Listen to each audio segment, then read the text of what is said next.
आणि मग अशी जर स्थिती असेल तर मग निसर्गामध्ये जे काही बदल होतात, पर्जन्यमानात जे बदल होतात, त्याचा पीक उत्पादनावर फार वाईट परिणाम होतो किंवा त्याचे जे दुष्परिणाम होतात ते कमीत कमी व्हावेत आणि उत्पादनात स्थैर्य असावं, हा त्यामागचा उद्देश आहे.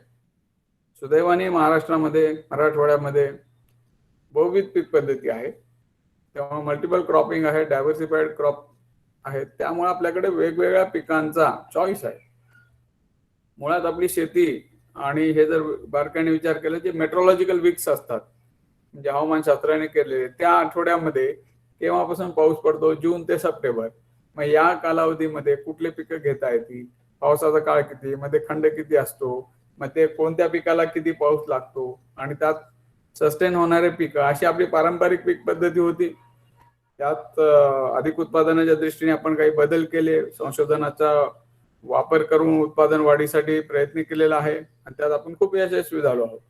पण तरी सुद्धा जो हवामानाचे वेगवेगळे घटक आहेत त्यातला पर्जन्यमान हा सगळ्यात प्रमुख व्हेरिएबल आहे किंवा मोठा घटक आहे की ज्याचा एक तर फायदा किंवा तोटा दरवेळेला पीक उत्पादन असे होत असतो. आणि मग म्हणून कॉन्टिन्युअन्सी क्रॉप प्लॅनिंग जे आहे हे बहुतांश सगळं 90% त्याचं प्लॅन जे आहे की पाऊस किती आहे, पर्जन्यमान किती आहे, पर्जन्यमानाचं वितरण किती आहे, म्हणजे डिस्ट्रीब्युशन अमॉंग व्हेरियस मंथ कसे आहेत, जून ते सप्टेंबर या महिन्यामध्ये, आणि या सगळ्या गोष्टीवरच चर्चा जास्त होते आणि त्याच्यावर आपल्याला एक असं योग्य असं नियोजन करून प्लॅन तयार करावा लागतो. एक तर चॉईस ऑफ क्रॉप आहे, पिकांची पेरणीची डेट ठरलेली आहे, त्या डेट पेक्षा जर फार उशीर झाला तर आपल्याला पीक उत्पादनात तोटा येतो. दोन गोष्टीमुळे घट येते, एक तर कीड रोगाचा प्रादुर्भाव वाढतो, ज्या किडी साधारणतः ज्याच्यातून पीक निसटून गेलं असतं त्याच्या तडाख्यात पीक सापडतं. नंबर 2, पावसाचा मोठा खंड पिकाला सोसावा लागतो, जे क्रिटिकल ग्रोथ स्टेजेसशी कोइन्साइड होतो संवेदनशील पिकांच्या अवस्थेशी, आणि त्याच्यातून होणारं नुकसान जास्त असतं. किंवा ऐन वेळेला फुलोऱ्यात आणि दाणे भरण्याच्या वेळेला पीक पावसात सापडतं. या अशा वेगवेगळ्या गोष्टी होतात. म्हणून आपल्या प्रत्येक पिकाला विद्यापीठाने आपल्या हवामानाचा अभ्यास आणि त्या पिकाचा कालावधी, पिकावर होणारा हवामानाचा परिणाम ह्याचा विचार करून त्याचा पेरणीचा कालावधी निश्चित केलेला आहे. मात्र काय होतं की बऱ्याच वेळेला हा जो पाऊसमान आहे त्याच्यामध्ये होणारे जे बदल आहेत त्यामुळे तो कालावधी आपल्याला पूर्णपणे जशाला तसा काय म्हणता येईल की अनुकरण करता येत नाही. मग त्याचा अवलंब नाही केला, अनुकरण नाही केलं आणि मग उशिरा सुद्धा एखादं पीक अट्टहासाने पेरलं तर मग पुढे त्याच्या अनेक वेगवेगळ्या परिणामांना तोंड द्यावं लागतं. आणि भरपूर कोरडवाहू शेतीमध्ये मग उत्पादनामध्ये खूप घट येते, 30% 40% पर्यंत घट येऊ शकते. अशी जर घट येणार असेल तर होणारं नुकसान टाळण्यासाठी पर्याय काय आहे, कशा प्रकारचं नियोजन असावं. सो हे नियोजन कशासाठी आहे, to minimize the actually losses. एक. नंबर 2, या अशा पर्जन्यमानाचे व्हेरिएबल कोणते आहेत आणि त्याच्यामुळे होणारे नुकसान काय आहे, हवामानाचे कोणते आहेत, आज आपण जे चर्चा करणार आहोत त्याच्यावर माझे आज एक आणि परवा एक असे 2 सेशन आहेत.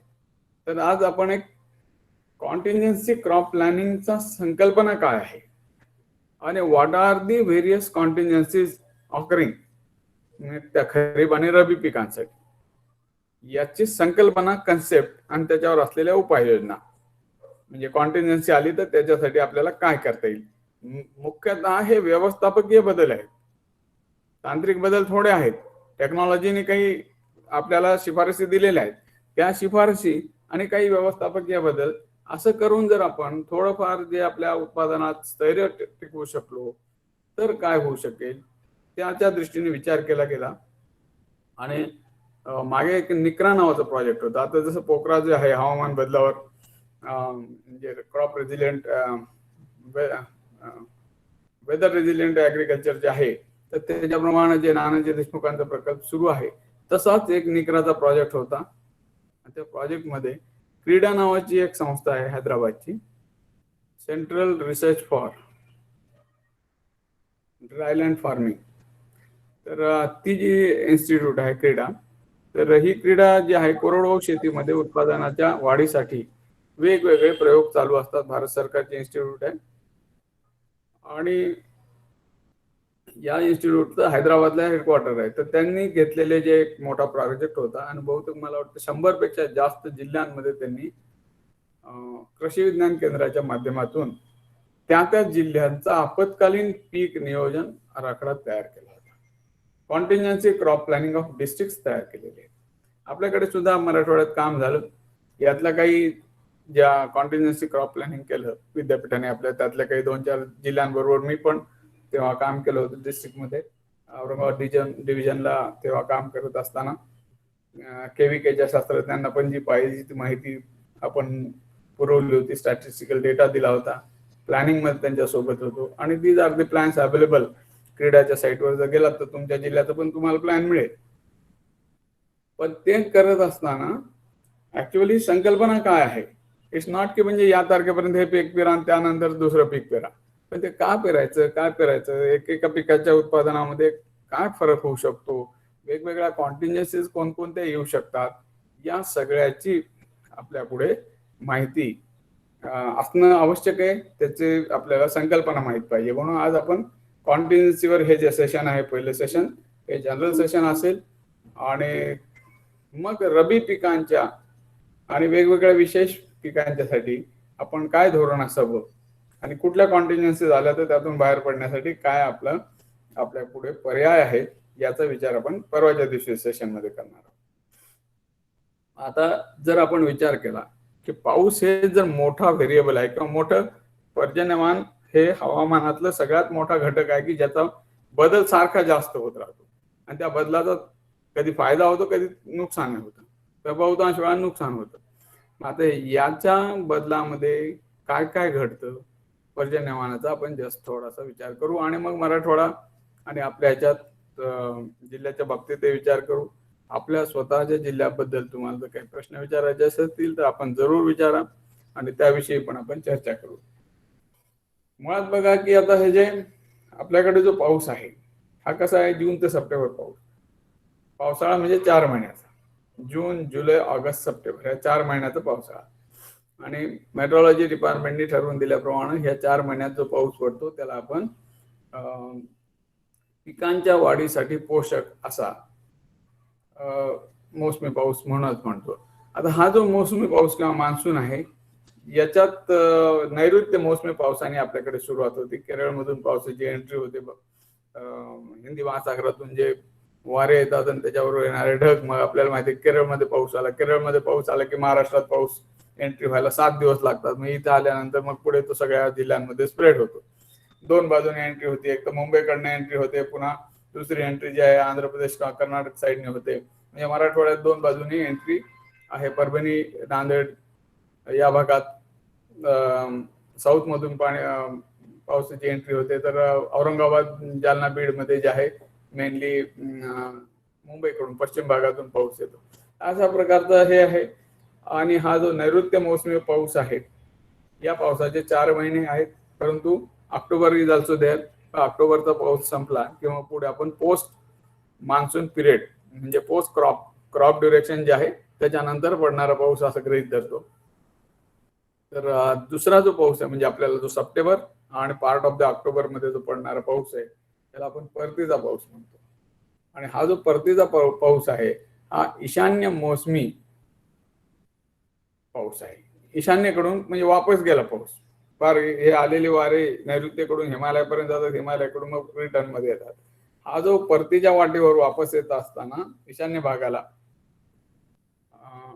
आणि पूर्व किनाऱ्याला ऑक्टोबर ते डिसेंबर या काळात पाऊस देतो. पर्टिक्युलरली जो पूर्वेचा भाग आहे, ओरिसा आहे, आंध्र प्रदेश आहे, तमिळनाडूचा काही भाग आहे, इथं जे पाऊस येतो बंगालच्या उपसागराच्या बाजूचा हा रिटर्न मान्सून जास्त आहे आणि तो डिसेंबर पर्यंत पडत राहतो. आपल्याकडे पण मराठवाड्यामध्ये त्यामुळे दिवाळीच्या वेळेला एखादा दुसरा पाऊस जास्तीचा येतो. आणि आता सुद्धा जो पाऊस आहे आता हा रिटर्न मान्सूनचा आपल्याला फटका बसतो आहे. सध्याचं जे विचित्र परिस्थिती निर्माण झाली आहे की जास्तीचा कमी दाबाची पट्टी निर्माण झालेली आहे, त्यामुळे रिटर्न मान्सून डिले होत चाललं आहे. रिटर्न मान्सून डिले होत चाललं आहे आणि त्याचे सगळे पाऊस पडण्याची अशी सिच्युएशन निर्माण झाली की जी मराठवाड्यावर आणि मध्य महाराष्ट्रावर जास्त दिवस राहणार आहे. हा पावसाचा राहणारा मुक्काम आणि त्यातून होणारे परिणाम, यातून निर्माण होणारे काही कॉन्टिन्जन्सीज आहेत. त्याचा पण आपण विचार करणार आहोत. आणि विशेषतः या सध्याच्या स्थितीत आपण परवाच्या दिवशी रबी पिकांच्या दृष्टीने विशेष विचार करू. तर हा रिटर्न होणारा ईशान्य मोसमी पाऊस आहे. आता याच्याशिवाय पुन्हा पाऊस पडतो ना, ते त्याला आपण अवकाळी पाऊस म्हणतो, की जे बिगर मोसमी पाऊस आहे. कधी ते मार्चमध्ये फेब्रुवारीमध्ये पाऊस आला, एखाद्या वेळेस खूप मोठी म्हणजे ढगफुटीसारखी पण अवस्था होऊन जाते. तर हे जे आहे या पिरियड म्हणजे रिटर्न मान्सून संपल्यानंतर म्हणजे ऑक्टोबरच्या नंतर येणारा सगळा जो पाऊस आहे तो आपण बिगर मोसमी पाऊस असंच गृहीत धरतो. आणि मग आता हे पाऊस आहे, हे पाऊस मोजण्यासाठी आपण काय करतो, जून ते सप्टेंबर हा जो पाऊस आहे हा पीक वाढीसाठी जे कालावधी आहे त्याच्यासाठी पोषक असलेला पाऊस म्हणून मानतो. म्हणून आपले जे काही पर्जन्यमानाचे रिपोर्ट्स आहेत ते दोन प्रकारचे. वार्षिक पर्जन्यमानाचा रिपोर्ट आहे तो पूर्ण वर्षभरात पाऊस, एका वर्षभरात पडणारा पाऊस म्हणजे मोसमी पाऊस आहे, बिगर मोसमी पाऊस आहे. पण मोसमी पाऊस जून ते सप्टेंबर ऍग्रिकल्चर सीझन साठी उपयुक्त पाऊस असं म्हणतो. त्याच्यामध्ये आपण पुन्हा काय करतो की आता आपल्याकडे वेगवेगळ्या टर्म्स वापरल्या जातात त्या पर्जन्यमानाच्या संदर्भात. त्याच्यात बदल बघूया की आपण म्हणतो अतिवृष्टी झाली.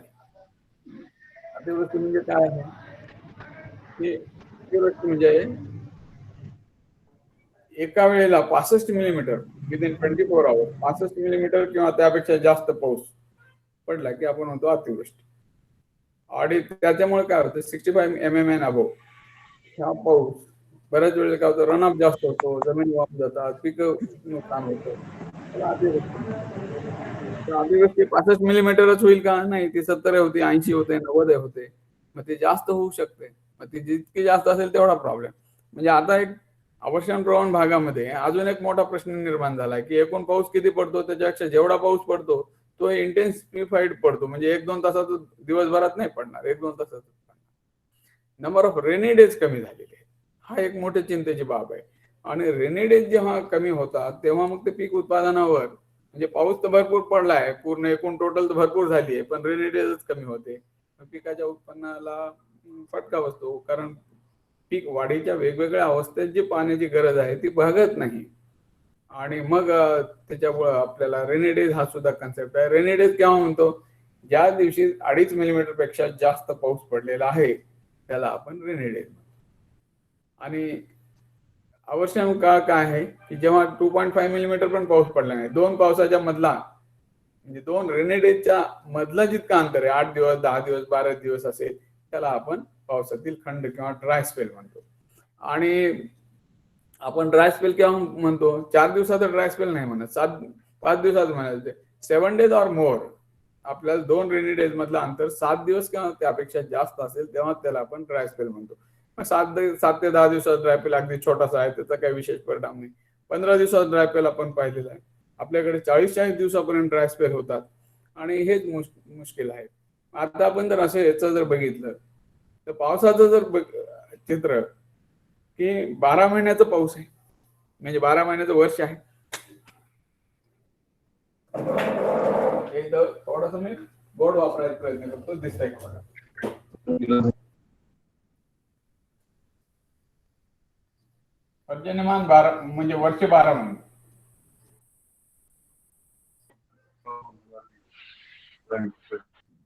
पर्जन्यमान महिने किती? 4 महिने. म्हणजे हे उपयुक्त पाऊस कृषीसाठी.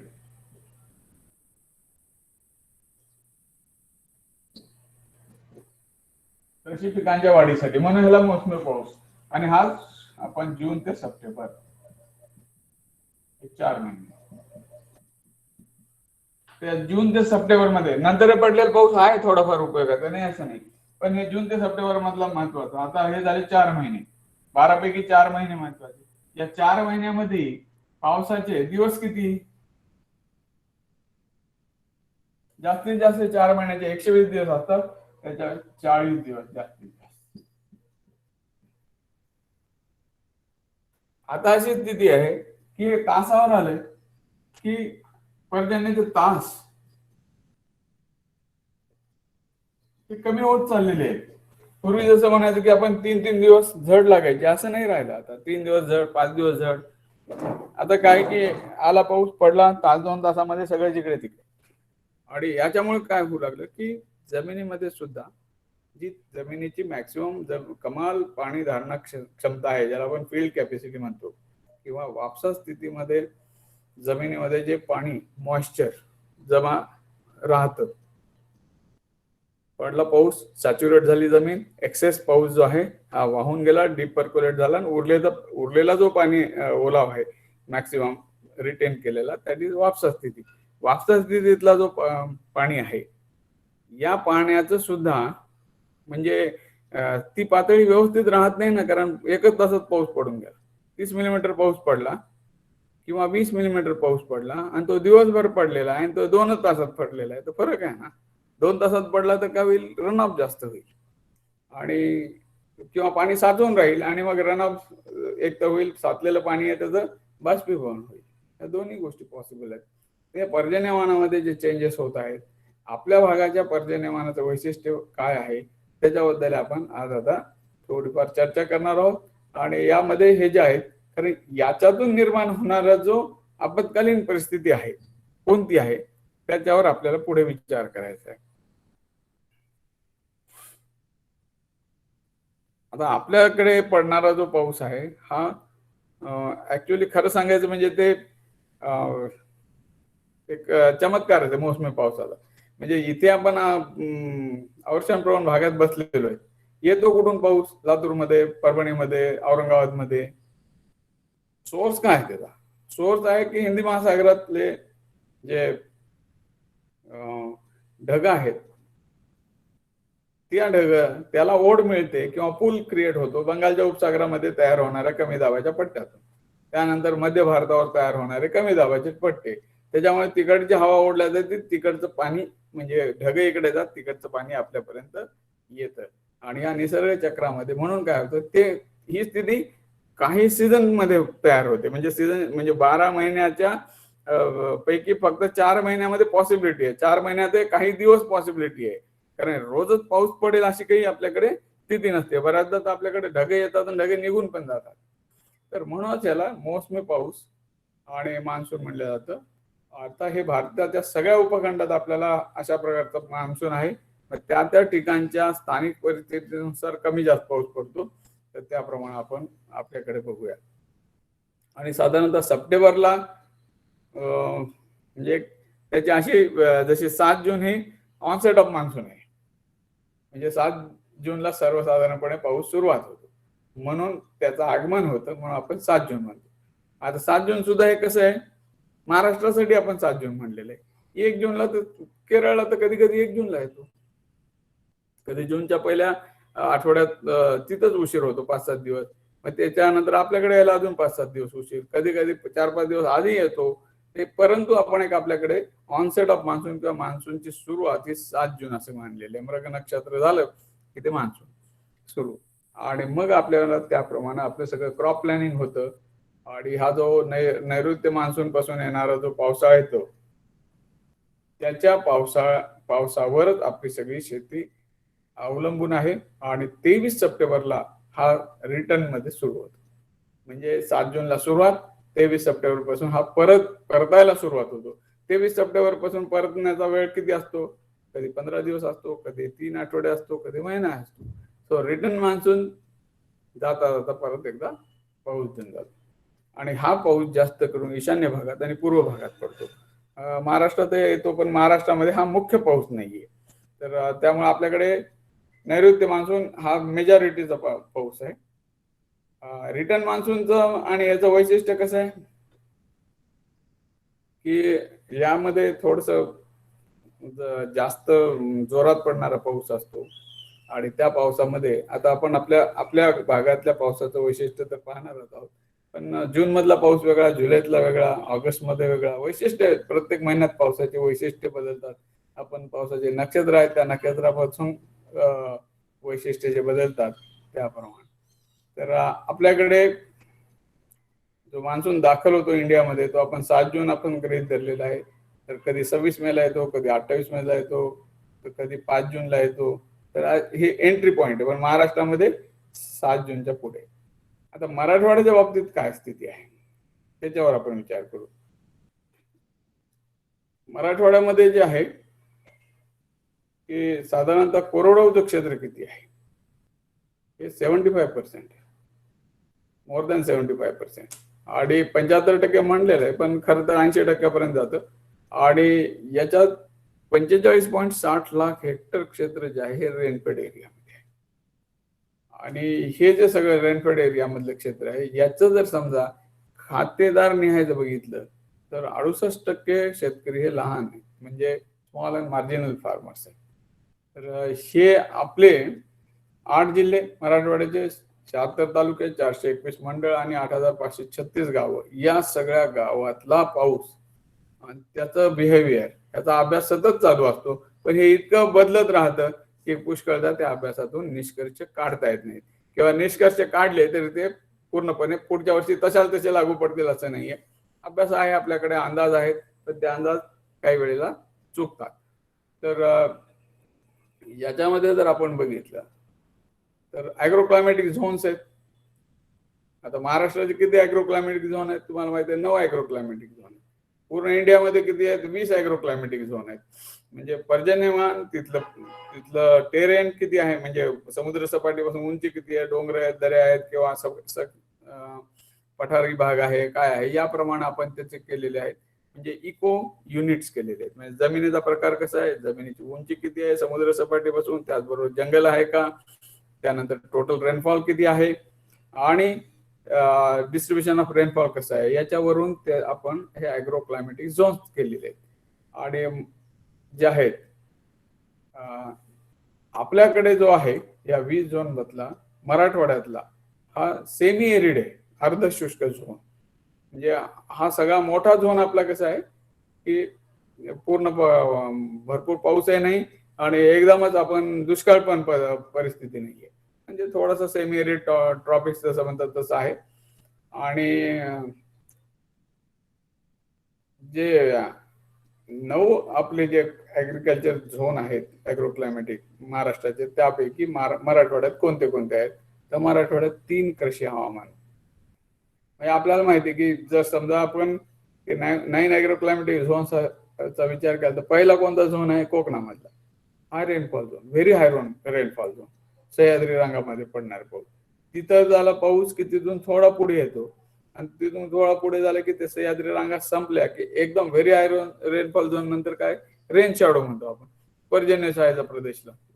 आणि पर्जन्य छायेचा प्रदेश लागल्यानंतर एकदमच तिथं कमी पाऊस, त्याच्यानंतर पुढे दुष्काळी किंवा अवर्षणग्रस्त, आणि अवर्षण प्रवाहानंतर पुन्हा हमखास पाऊस, असं. म्हणजे ते वारे जे पश्चिमेकडून येतात ते तिथे सह्याद्रीच्या डोंगर दऱ्यांमध्ये आधी भरपूर पाऊस देतात, नंतर मात्र काही पट्टा असा जातो की जिथे पाऊस नाहीये. जसं सोलापूरचा भाग आहे, दुष्काळी भाग आहे, त्यानंतर नगर जिल्ह्याचा काही भाग आहे, औरंगाबाद मधला वैजापूर, गंगापूर, पैठण तालुक्याचा काही भाग आहे, हे सगळे टंचाई म्हणजे दुष्काळी भाग. आणि त्याच्यानंतर उरलेला जो आहे हा अवर्षण प्रवण आहे, परंतु मध्यम आहे, मध्यम ते ज्यादा पावसाच्या भागात येतो. ते आता कसं आहे तर आपल्याकडे जे हवामानाचे 9 क्लायमॅटिक झोन पैकी काही उपविभाग केलेले आहेत. मराठवाडा 25व्या हवामान उपविभागात येतो. म्हणजे भारताची 31 हवामानाचे सब सेक्टर्स आहेत, म्हणजे एका ॲग्रो क्लायमॅटिक झोनचे. आता तर त्याच्याही पुढे आपण गेलो की NARP झोन्स तयार केलेले आहेत आपण. तर मराठवाड्याचा जो आहे तो सेंट्रल प्लॅटो झोन मध्ये जास्तीत जास्त येतो. तर आपल्याकडे जे कृषी हवामान विभागाचे क्रमांक आहेत 6 नंबरचा भाग, त्या 6 नंबरचा जो ॲग्रो क्लायमॅटिक झोनचा वैशिष्ट्य काय आहे, याचं वैशिष्ट्य म्हणजे काय? अपुरा आणि अनियमित पाऊस, म्हणजे इरेग्युलर रेनफॉल अँड इनएडिक्वेट रेनफॉल, दोन गोष्टी आहेत. अपुरा पण आहे, कमी पण आहे, सरासरी त्याची जेवढी आहे ती पण कमी आहे, आणि त्याच्यापेक्षा पाऊस पडण्याची शक्यता कमी आहे, असे दोन्ही आहेत. म्हणजे इट इज इनएडिक्वेट, अपुरा पाऊस आहे, आणि अनियमित आहे. म्हणजे तुम्हाला जर जून मध्ये म्हणले किंवा 150 mm आमची सरासरी आहे, तर मे नॉट बी, बहुतेक वेळा 150 पडणारही नाही. 7 जूनला ऑनसेट होतो तर त्याच्याऐवजी आपल्याकडे प्रत्यक्षात 20 जून 25 जून असा ऑनसेट होतो, म्हणजे दरवेळेला डिले होणार. अपुरा आणि अनियमित पावसाचा प्रदेश आहे. याच्यात येणारा कोणता भाग आहे मराठवाड्याचा? यात येतात औरंगाबाद जिल्हा, बीड जिल्हा, उस्मानाबाद जिल्हा, याचा पश्चिमेकडचा भाग येतो, की जो म्हणजे दुष्काळी भागाशी लागून असलेला भाग आहे. त्याच्यानंतर झोन क्रमांक 7 मध्ये जातो आपण, कृषी हवामान विभाग क्रमांक 7. आता हा 7 कोणता आहे? याच्यामध्ये बघा, पर्जन्यमान वाढतं, निश्चित पर्जन्यमान आणि प्रामुख्याने खरीप पिके, टोटल खरीप क्रॉपिंग असलेला. आता तर सगळीकडेच खरीप पिकं चालू आहेत, कारण रबीसाठी थांबणं आणि रबीमध्ये पीक पेरणं त्याची पण शाश्वती राहील नाही. तेव्हा आज आपण मराठवाड्यामध्ये बघितलं तर निव्वळ 100% रबीचं क्षेत्र असं कुठे राहील नाही. पण हा कसा आहे, निश्चित पर्जन्यमान आणि प्रामुख्याने खरीप पिके असा जो आहे, हा हमखास पाऊस पडणारा भाग जो आहे. यात कोणते कोणते जिल्हे येतात? उस्मानाबाद, लातूर, नांदेड, परभणी, बीड, औरंगाबाद, जालना, हिंगोली, म्हणजे मराठवाड्याच्या सगळ्या जिल्ह्यामधला काही ना काही भाग त्याच्यामध्ये आहेच आहे. आणि भरपूर पाऊस, हाय रेनफॉल झोन आपल्याकडे, तो कोणता आहे? पुरेसा ते भरपूर पाऊस हा येतो हिंगोली आणि नांदेड जिल्ह्याचा पूर्व भाग, म्हणजे कळमनुरी आहे, त्याच्यानंतर भोकर आहे, किनवट आहे, हे जे भाग आहेत, बिलोली आहे, या ठिकाणी आपल्याला म्हणजे हमखास पावसाचा पेक्षा जास्त पाऊस पडतो, म्हणजे this is a high rainfall zone. आपल्याकडे काय, झोन क्रमांक 6, झोन क्रमांक 7 आणि झोन क्रमांक 8 या 3 मध्ये मराठवाड्याच्या जिल्ह्यांचा समावेश होतो. आणि या 3 मधला एक तर म्हणजे आपण बघितलं तर अपुरा आणि अनियमित पावसाचा प्रदेश आहे, दुसरा निश्चित पर्जन्यमानाचा प्रदेश आहे, आणि तिसरा जे आहे पुरेसा ते भरपूर पाऊस. आता किती आहे आणि ऑनसेट किती होतो याचा पण अभ्यास झालेला आहे. म्हणजे आता निश्चित पर्जन्यमानाचा पाऊस म्हणलं तर ह्याच्यातून नक्की कळत नाही, म्हणून ठीक आहे, ते क्वांटिफाय केलेलं आहे. त्याच्यानंतर अपुरा पाऊस म्हणजे किती ते क्वांटिफाय केलेलं आहे, आणि डिस्ट्रिक्ट वाईज त्याचे पण अभ्यास केलेला आहे, त्याचं पण आपल्याकडे स्टॅटिस्टिक्स आहे. आज जर तुम्ही बघितलं की जिल्हानिहाय मान्सून येण्याची तारीख काय आहे ऍव्हरेज मध्ये, तर याचा जर विचार केला तर ऑनसेट ऑफ मान्सून, मान्सून सुरुवातीचा औरंगाबाद जिल्हा हा कधी आहे? 9 जून ते 13 जून. आता ह्याच्यात उशीर होतो, सरासरी म्हणजे काय की 5-7 वर्षाचं मागचं घेतलेलं आहे, परंतु कधी कधी हा 20 जून पर्यंत लांबतो. बीड जिल्ह्यामध्ये ते 9 ते 12 जून हे ऑनसेट ऑफ मान्सून आहे, आणि हिंगोलीमध्ये 10 ते 15 जून ऑनसेट ऑफ मान्सून. हिंगोलीमध्ये लाईकलीहुड काय आहे की 1-2 दिवस आधी येऊ शकतो. औरंगाबाद आणि बीड मध्ये काय 1-2 दिवस उशिरा येऊ शकतो, कारण हे अगेन हवामानाचा म्हणजे आवर्षण प्रवण भाग किती आहे त्याच्यावर अवलंबून. जालन्यामध्ये जे आहे 10 ते 15 जून ही ऑनसेटची तारीख आहे. लातूरमध्ये 10 ते 12 जून, आणि म्हणून लातूरचं जे आहे खरीप क्रॉपिंग जास्त आहे, 10 जून, 12 जून, 15 जून पर्यंत लगेच सुरू होतो. नांदेडमध्ये 8 ते 10 जून. पण आता हे बिहेवियर चेंज होत चाललंय ना. आपण जर मागच्या काही वर्षात बघितलं तर नांदेडचा चांगला पाऊस पडणारा भाग आहे, तिथं जास्त दुष्काळ, आणि जे फार आवर्षण प्रवण भाग आहेत त्या भागामध्ये चांगला पाऊस आहे, म्हणजे वैजापूर सारखा पाऊस जो पूर्णतः ड्रॉट पण एरिया आहे, त्या ठिकाणी पर्जन्यमान चांगलं आहे. अगदी भारताचा विचार केला तर आपल्याला असं दिसतंय की राजस्थानमध्ये जास्त पाऊस पडतो, पूर आलं म्हणून आपण बघतो. हे जे आहे हे बदलणारे चेंजेस आहेत, आणि मग या ह्याच्यामध्ये काय बदलतं त्याचा खूप अभ्यास चालू आहे. पण त्याच्यात आपल्याला काय करता येईल, कमीत कमी शेतीचं नुकसान व्हावं, पिकांचं कमीत कमी हानी व्हावी, आणि आपलं उत्पन्न शेतकऱ्याला व्यवस्थित मिळावं, यासाठी काय काय करता येईल हे बघता येईल. तर मी जालन्यात सांगत होतो 10 ते 15 जून हे ऑनसेट ऑफ मान्सून आहे जालन्यामध्ये, नांदेडमध्ये 8 ते 10, आणि उस्मानाबादमध्ये 9 ते 14. परभणीमध्ये 9 ते 13 सेम आहे उस्मानाबाद सारखंच. मराठवाड्याचा जर विचार केला तर ऑन अँड ॲव्हरेज 9 जून पासून सुरुवात, 9 ते 13 जून मध्ये आपल्याकडे सुरुवात होते. याच्या 4-5 डेज प्लस मायनस होऊ शकतात, कधी कधी आधी, पण आधी येण्याची शक्यता फार कमी, उशिराच येण्याची. आपल्याकडे कधी कधी आधी कसा येतो, आपल्याला जाणवतं की आधी आला म्हणजे काय, मे मध्ये पडणारा अवकाळी पाऊस पडलाच नाही आणि तो जून मध्ये पडला पहिल्या आठवड्यात, मग झालं आपलं 7 जूनला पाऊस पडल्यासारखं वाटतं, मान्सूनच आलेला नसतो ना. हे पण आपल्याकडे असं दिसतं. तर दिस इज अ ऑनसेट ऑफ मान्सूनची डेट. परतीच्या पावसाची डेट काय आहे? साधारणतः आपल्याकडे जर बघितलं तर मान्सून जाण्याचं जे दिनांक आहे औरंगाबादमध्ये 9 ऑक्टोबर, म्हणजे ऑक्टोबरच्या मध्ये औरंगाबादचं किती आहे, ऑक्टोबर मध्ये पडणारा सरासरी पाऊस 45 मिलीमीटर, या ते सुद्धा नाहीच आहे. त्याची पण प्रोबॅबिलिटी सांगतो. आपल्याकडे मागच्या 30 वर्षाचा जो पर्जन्यमान आहे त्याचा आपण अभ्यास केलेला आहे. तर मान्सून जाण्याचा जो दिनांक आहे रिटर्न मान्सून त्याचे सांगतो. औरंगाबादमध्ये 9 ऑक्टोबर, बीडमध्ये 18 ऑक्टोबर, बीडमध्ये थोडासा लेट पर्यंत चालतो. हिंगोलीमध्ये 12 ऑक्टोबर, जालन्यामध्ये 18, बीड आणि जालना 18, लातूरमध्ये 19 ऑक्टोबर, नांदेडमध्ये 17, उस्मानाबादमध्ये 16, परभणीत 17 आणि मराठवाड्यामध्ये एकूण 18 ऑक्टोबर ही तारीख अशी आहे की ज्यावेळेला पाऊस संपतो. आता यावर्षी काय चाललंय तुम्हाला, यावर्षी तर आता ऑक्टोबर संपत आला ना. आजची तारीख किती आहे की आज सुद्धा अशी स्थिती आहे की अजून 8 दिवस पडतो का 15 दिवस पडतो पाऊस माहित नाही. आणि दिस इज व्हॉट चेंजिंग, म्हणजे ऑनसेट ऑफ मान्सून डिले होणे एवढंच पावसाचा प्रश्न नाहीये, परंतु परतीचा पाऊस सुद्धा लांबणे हा एक मोठा प्रश्न आहे.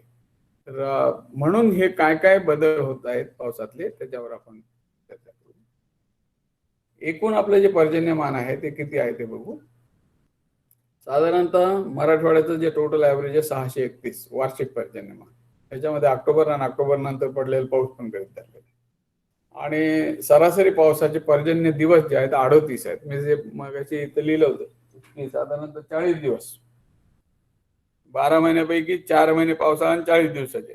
तर आपल्याकडे मराठवाड्यामध्ये जे आहेत 38 पर्जन्य दिन आहेत, रेनी डेज आहेत. आणि वार्षिक पाऊस जो आहे याच्यामध्ये नेहमी 50 मिलीमीटरचं प्लस मायनस आपल्याकडे येतं.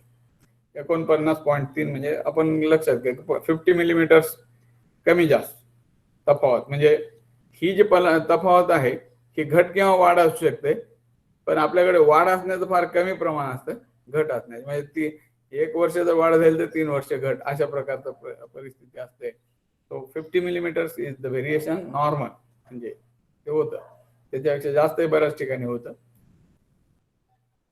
तर हे जे आहे पावसाळ्याचा, मग आपल्याकडे मॅक्सिमम किती आहे 630 मराठवाड्याचा आहे. 645 हे नांदेडचं आहे आणि 649 हे परभणीचं आहे.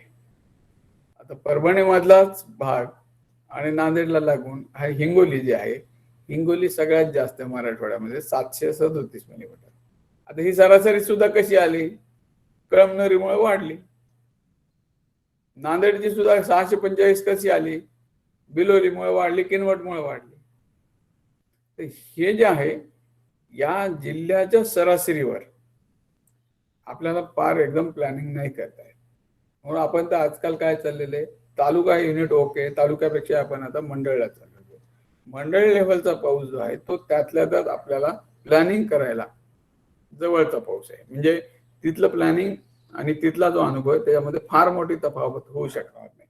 पण डिस्ट्रिक्ट ऍव्हरेजेस यस, एखाद्या तालुक्यात खूप जास्त किंवा कमी याच्यामध्ये जास्त वाढतात किंवा कमी होऊन जातात.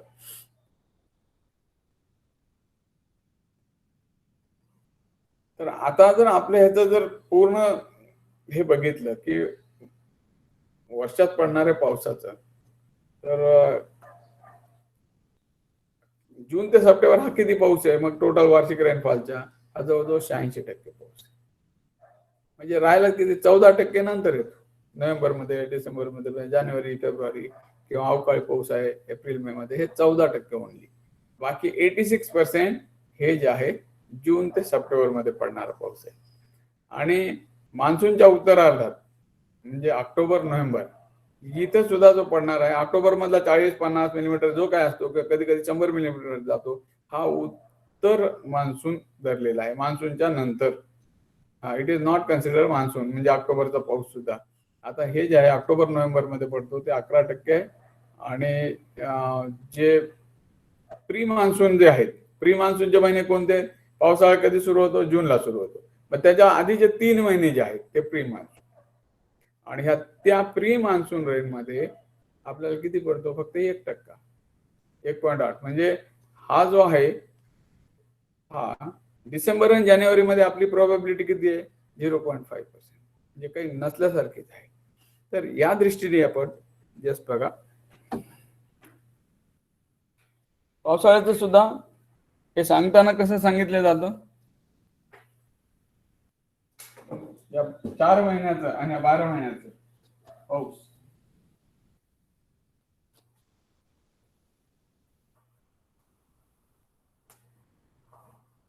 सूत्र असं आहे, प्री मान्सून,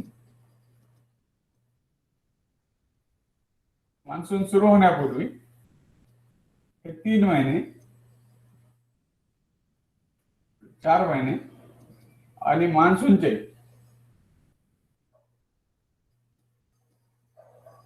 म्हणजे जून ते सप्टेंबर,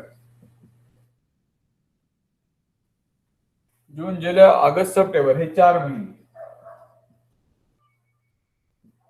आणि हे कोणते आहे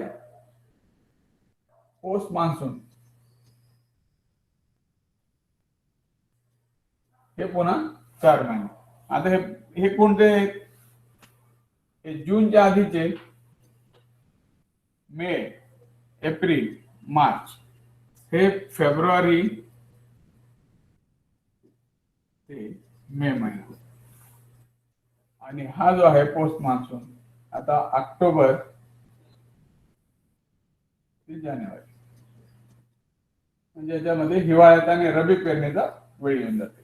आपल्याकडे रबी क्रॉप का पॉसिबल आहे, 2 गोष्टी, इरिगेशन अवेलेबल आहे म्हणून आहे, आणि ऑक्टोबर मध्ये आणि या सप्टेंबर मध्ये हे शेवटी पडणारा पाऊस, या 2 महिन्यातला जो पाऊस आहे त्याच्यामुळे we have the good scope for the rabi crops. आता याचा हा जो पाऊस आहे हा किती म्हणला, हा 86% पडतो. हा पडतो फक्त 1% समजा, 0.5% म्हणजे हे झालं 87, आणि हा पडतो 13% फेब्रुवारी ते मे, असं साधारणतः याचं डिस्ट्रीब्युशन आहे. आता हे झालं वार्षिक वितरण पावसाचं. या वार्षिक वितरणामध्ये आपल्याला पुष्कळदा काय होतं की पाऊस जे आहे, समजा तुमचा 650 मिलीमीटर आहे सरासरी, आणि पडतो आहे 610 मिलीमीटर, समजा किती पडला, 40 मिलीमीटरनी कमी पडला. मी मगाशी काय सांगितलं, व्हेरिएशन किती आपल्याकडे, जवळपास 48, म्हणजे आपण लक्षात ठेवण्यासाठी सांगू की 50 मिलीमीटरचं प्लस मायनस आमच्याकडे मराठवाड्यामध्ये घडतं. अवर्षण प्रवण भाग आहे तिथे लेस, 50 मिलीमीटर लेस, आणि जिथं हमखान पावसाचा भाग आहे तिथं 50 मिलीमीटर प्लस, असं एक त्याचा अंदाज लक्षात ठेवायचा. तर हे जे आहे या ठिकाणी आपण जर विचारलं तर सगळ्यात मोठं काय की या 4 महिन्याचं वितरण जे आहे हे सगळ्यात त्रासदायक आहे, याच्यावर कंट्रोलही नाही, आणि म्हणून अडचण येते. मग किती, याचे खूप वेगवेगळे म्हणजे अभ्यास करण्यात आला की पावसाचा जो प्रश्न आहे की एकूण पाऊस 50 मिलीमीटर कमी पडला काय जास्त पडला काय, त्याचा पीक उत्पादनावर फार अनुकूल आणि प्रतिकूल परिणाम होत नाही. ठीक आहे, धकून जातं, कारण आपल्याकडचं जे तंत्रज्ञान आता असं आहे, शेतकरी ज्या प्रकारच्या मशागत पद्धती अवलंबतात त्याच्याने 50 मिलीमीटर प्लस मायनसने पिकाच्या उत्पन्नावर फारसा परिणाम होणार नाही. पडतो कशाचा फरक, हे जे डिस्ट्रीब्युशन आहे, म्हणजे 4 महिन्यामध्ये जर समजा 600 मिलीमीटर पाऊस एक्सपेक्टेड आहे, तर हा काय 600 मिलीमीटर म्हणजे 150 मिलीमीटर पर मंथ असा नाही पडत ना, 150 मिलीमीटर प्रति महिना नाही पडत. मग आता कसं पडतो, आणि मराठवाड्यातलं पावसाचं जे अंदाज आहे ते कसे आहेत त्याप्रमाणे सांगतो मी. याला आपण एक इको झोन्स हा एक कन्सेप्ट आणला की या ॲग्रोक्लायमेटिक झोन्स किती मोठमोठाले आहेत. मग फक्त 3 झोन मध्ये मराठवाडा विभागलेला आहे, मग 3 झोनची सरासरी काढले तर काहीच कळत नाही. मग ठरवलेले प्लॅनिंग असेल ते 17 बदलतं किंवा त्याप्रमाणे काही घडत नाही. म्हणून आता आपण काय केले, या इको झोन मध्ये असे केलेले आहेत इको झोन की त्याच्यामध्ये 5 प्रकारचे eco zone, A, B, C, D आणि E. 5 types of eco zones. हे दिसतंय का मी लिहितोय ते? दिसत नसेल तर मला फीडबॅक द्या. आता हे 5 इको झोन केलेले आहेत. आता याच्यात मध्ये कशाच्या आधारावर आहे? प्री मान्सून म्हणजे हे पहिले 4 महिने, तर ते किती आहेत? ई म्हणजे किती? 50 मिलीमीटर पेक्षा कमी पाऊस प्रति महिना. प्रत्येक महिन्यात 50 पेक्षा कमी. डी म्हणजे काय? 50 ते 100 मिलीमीटर पाऊस एका महिन्यात होणार. सी म्हणजे किती? हा 100 ते 150 मिलीमीटर पाऊस. बी म्हणजे काय आहे? 150 ते 200 मिलीमीटर पाऊस. आणि ए म्हणजे काय आहे? ए म्हणजे 200 प्लस मिलीमीटर पाऊस प्रति महिना. अशा प्रकारचे इको झोन्स, या प्रकारचे डिस्ट्रीब्युशन असलेले तालुकावर इको झोन्स काढले आपण. आणि या तालुकानिहाय आपण काय केलं? काही मंडळ आहेत. एखाद्या तालुक्यात मंडळ या ए मध्ये जाणारं मंडळ असेल तर त्याच ठिकाणी दुसरे 2 मंडळ बी मध्ये जाणारे असतील. म्हणजे एका तालुक्यात समजा 2 किंवा 3 मंडळ आहेत तर एक बी असू शकतो. तर यासाठी याचं जे आहे आपण जर बघितलं की जे आवर्षण प्रमाण आहेत त्याचा जर सूत्र पाहिलं तर E4 म्हणजे प्री मान्सून जे आहे लेस दॅन 50 मिलीमीटर पेक्षा पाऊस पडणार आहे. आणि हे मध्ये जे आहे हे मान्सूनचे महिने, याचं जर डिस्ट्रीब्युशन बघितलं तर याचं डिस्ट्रीब्युशन कसं येतं? साधारणतः B1 म्हणजे साधारणतः 150 ते 200 मिलीमीटर पाऊस. C2 आता हे किती झाले? 2 महिने. आणि D1 अशा प्रकारचे. उरलेलं काय? पुन्हा हे E4 म्हणजे 50 मिलीमीटर पेक्षा. म्हणजे याचा अर्थ काय? 200 मिलीमीटर पाऊस पडणारा 1 महिना आहे आणि 100 ते 150 मिलीमीटर पाऊस पडणारे 2 महिने आहेत. आणि D1 म्हणजे 50 ते 100 मिलीमीटर पडणारा हा 1 महिना आहे. असे हे 4 महिने पावसाचे. हे प्रत्येक इको झोनचं वैशिष्ट्य आहे. परंतु लो रेनफॉल जे आहे त्या ठिकाणी काय आहे? किंवा आवर्षण प्रवण भागामध्ये D1 चे महिने जास्त वाढतात. C1 एकच म्हणजे 150-200 मिलीमीटर पाऊस पडणारा एकच महिना. आणि हाय रेनफॉल झोन मध्ये काय होतं? 1 महिना ए म्हणजे 200 मिलीमीटर पेक्षा जास्त पडणारा पाऊस एखादा महिना. आता याप्रमाणे आपण त्याचा अभ्यास केला आणि मग तिथं कुठली क्रॉपिंग असावी, काय असावी, क्रॉप प्लॅनिंग कसं असावं त्याचा पण विचार केलेला आहे. पण जर आपण आता एक बारकाईने आपल्याकडे सगळे जे पूर्ण शास्त्रीय माहिती आहे आणि त्या माहितीचं आपल्या प्रत्येक जिल्ह्याच्या ऑफिसला सुद्धा ही माहिती आहे इको झोन्सचं, या कन्सेप्टवर आपण सगळं प्लॅनिंग पण केलेलं आहे. पण तरी एक लक्षात राहण्यासाठी मराठवाड्याचं जे वितरण आहे पावसाचं त्याचं एक ढोबळ मानाने तुम्हाला मी ग्राफिक सांगतो. मराठवाड्यात जो पाऊस येतो त्याचा ग्राफ जर काढला आपण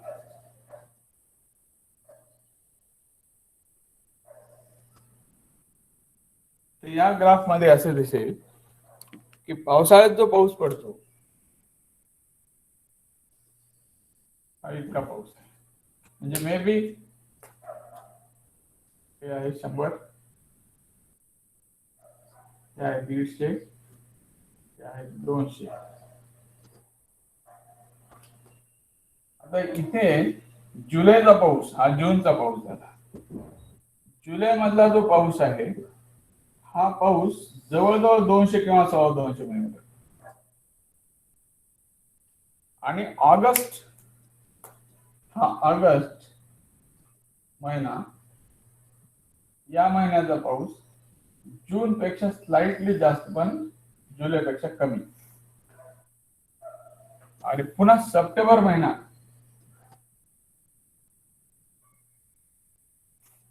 हा सप्टेंबर महिन्याचा जो पाऊस आहे हा 200 मिलीमीटर पेक्षा जास्त. हे वैशिष्ट्य. म्हणजे आता जर तुम्ही याचा ग्राफ काढला तर तो कसा येईल ग्राफ, असा पुन्हा खाली पुन्हा वर, आणि मग ऑक्टोबर महिना एकदम खाली 50 मिलीमीटर किंवा त्यापेक्षा कमी. याचा अर्थ काय, या अशा प्रकारचा पाऊस आहे. हे 4 महिने आहे, म्हणजे किती, 120 दिवस आहे. या 120 दिवसामध्ये जवळपास आपण बघितलं की 38 दिवस, म्हणजे आपण लक्षात ठेवण्यासाठी 40 दिवस हे रेनी डे आहे. ऑन अँड ऍव्हरेज मध्ये सध्या जो पाऊस कमी पडल्याची आपल्याला भावना होती, त्याच्यामध्ये फिलिंग कमी येतं. हे 40 दिवसाचं बऱ्याचदा 32 ते 35 दिवसाच्या रेनफॉल रेनी डेजवर आलेला आहे. काही ठिकाणी 30 पण नाही एखाद्या वर्षी, अशी स्थिती होऊन जाते. आता हे काय, दीज आर द 2 पिक्स. हा एक जुलै महिना आणि हा सप्टेंबर महिना. या 2 पीक मुळे काय झालेलं आहे, जून मध्ये पडणाऱ्या पावसामुळं पेरण्या जून मध्ये शक्य होतात. कारण पेरणी लायक पाऊस किती आहे, आपण जेव्हा पेरणी लायक पाऊस म्हणतो तेव्हा तो पाऊस असतो जवळपास 80 ते 100 मिलीमीटर. आपण कमीत कमी 75 मिलीमीटर पाहिजे, त्यापेक्षा जास्त. म्हणजे 100 मिलीमीटर पाऊस पडला की तो पेरणी लायक झाला, मग पेरण्या करता येते. So sowing becomes possible in the month of June किंवा towards the end of the June because of this rainfall. मग जुलैमध्ये काय आहे, अर्ली ग्रोथ फेज जी आहे पिकांची, मग ती जर समजा ज्वारी असेल, बाजरी असेल, मका असेल, त्यांची जी सुरुवातीचे पहिले 30 दिवसाची ग्रोथ फेज आहे, त्याला लागणारं मॉइश्चर आहे ते जुलै मधल्या पावसाने मिळून जातं. मग या ठिकाणी काय काय होतं, या ठिकाणी खरीप पिकांमध्ये जवळपास 30 दिवसानंतर पोटरी अवस्था सुरू होण्याची वेळ येते. आणि ही जी पोटरी अवस्था आहे, ही अर्ली ग्रोथ म्हणजे कांडे इनिशिएशन वगैरे, आणि पोटरी अवस्थेत कुठला पाऊस आहे, हा ऑगस्ट महिना. हा पोटरी अवस्था हा थोडा कमी आहे, पण सप्टेंबरला पुन्हा जास्त पाऊस आहे. आणि हा पाऊस कशासाठी काम करतो, हा फुलोरा, दाणे भरणे, आणि कापसासारखं पीक असेल, तुरीसारखं पीक असेल तर तुरीमध्ये शेंगा लागणे, फुलोरा, शेंगा लागणे, दाणे भरणे, या तिन्हीसाठी कोणता पाऊस उपयोगाचा आहे, हा सप्टेंबर. आणि पाडल्या ऑक्टोबर मध्ये पडला. आणि कॉटन मध्ये स्क्वेअर फॉर्मेशन, म्हणजे आपण पाते लागणे, फुले आणि बोंड. तुम्ही बघा, प्रत्येक क्रॉपचं जर ड्युरेशन बघितलं, हा 120 दिवसाचा पाऊस आहे. आपल्याकडे कापूस आणि तूर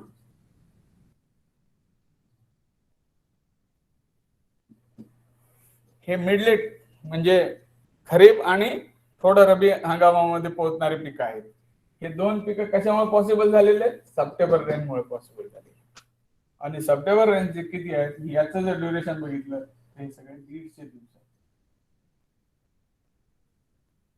तूर सुद्धा आपली कशी आहे, 140 ते 150 दिवस. आपल्याकडे कोणत्या व्हरायटीज आहेत तुरीच्या, तुरीच्या मिडलेट व्हरायटीज आहेत. आपल्याकडे फार अगदी आर्ली व्हरायटी पण नाही, इकरी साईडने काढली तशी आयसीपीएलच्या फार खाली एरिया नाही, किंवा खूप ज्या उत्तर भारतामध्ये असतात तशा नाही. मध्ये मध्ये येऊन गेली आपल्याकडे एक जपानी तूर, 8-9 महिन्याचं पीक.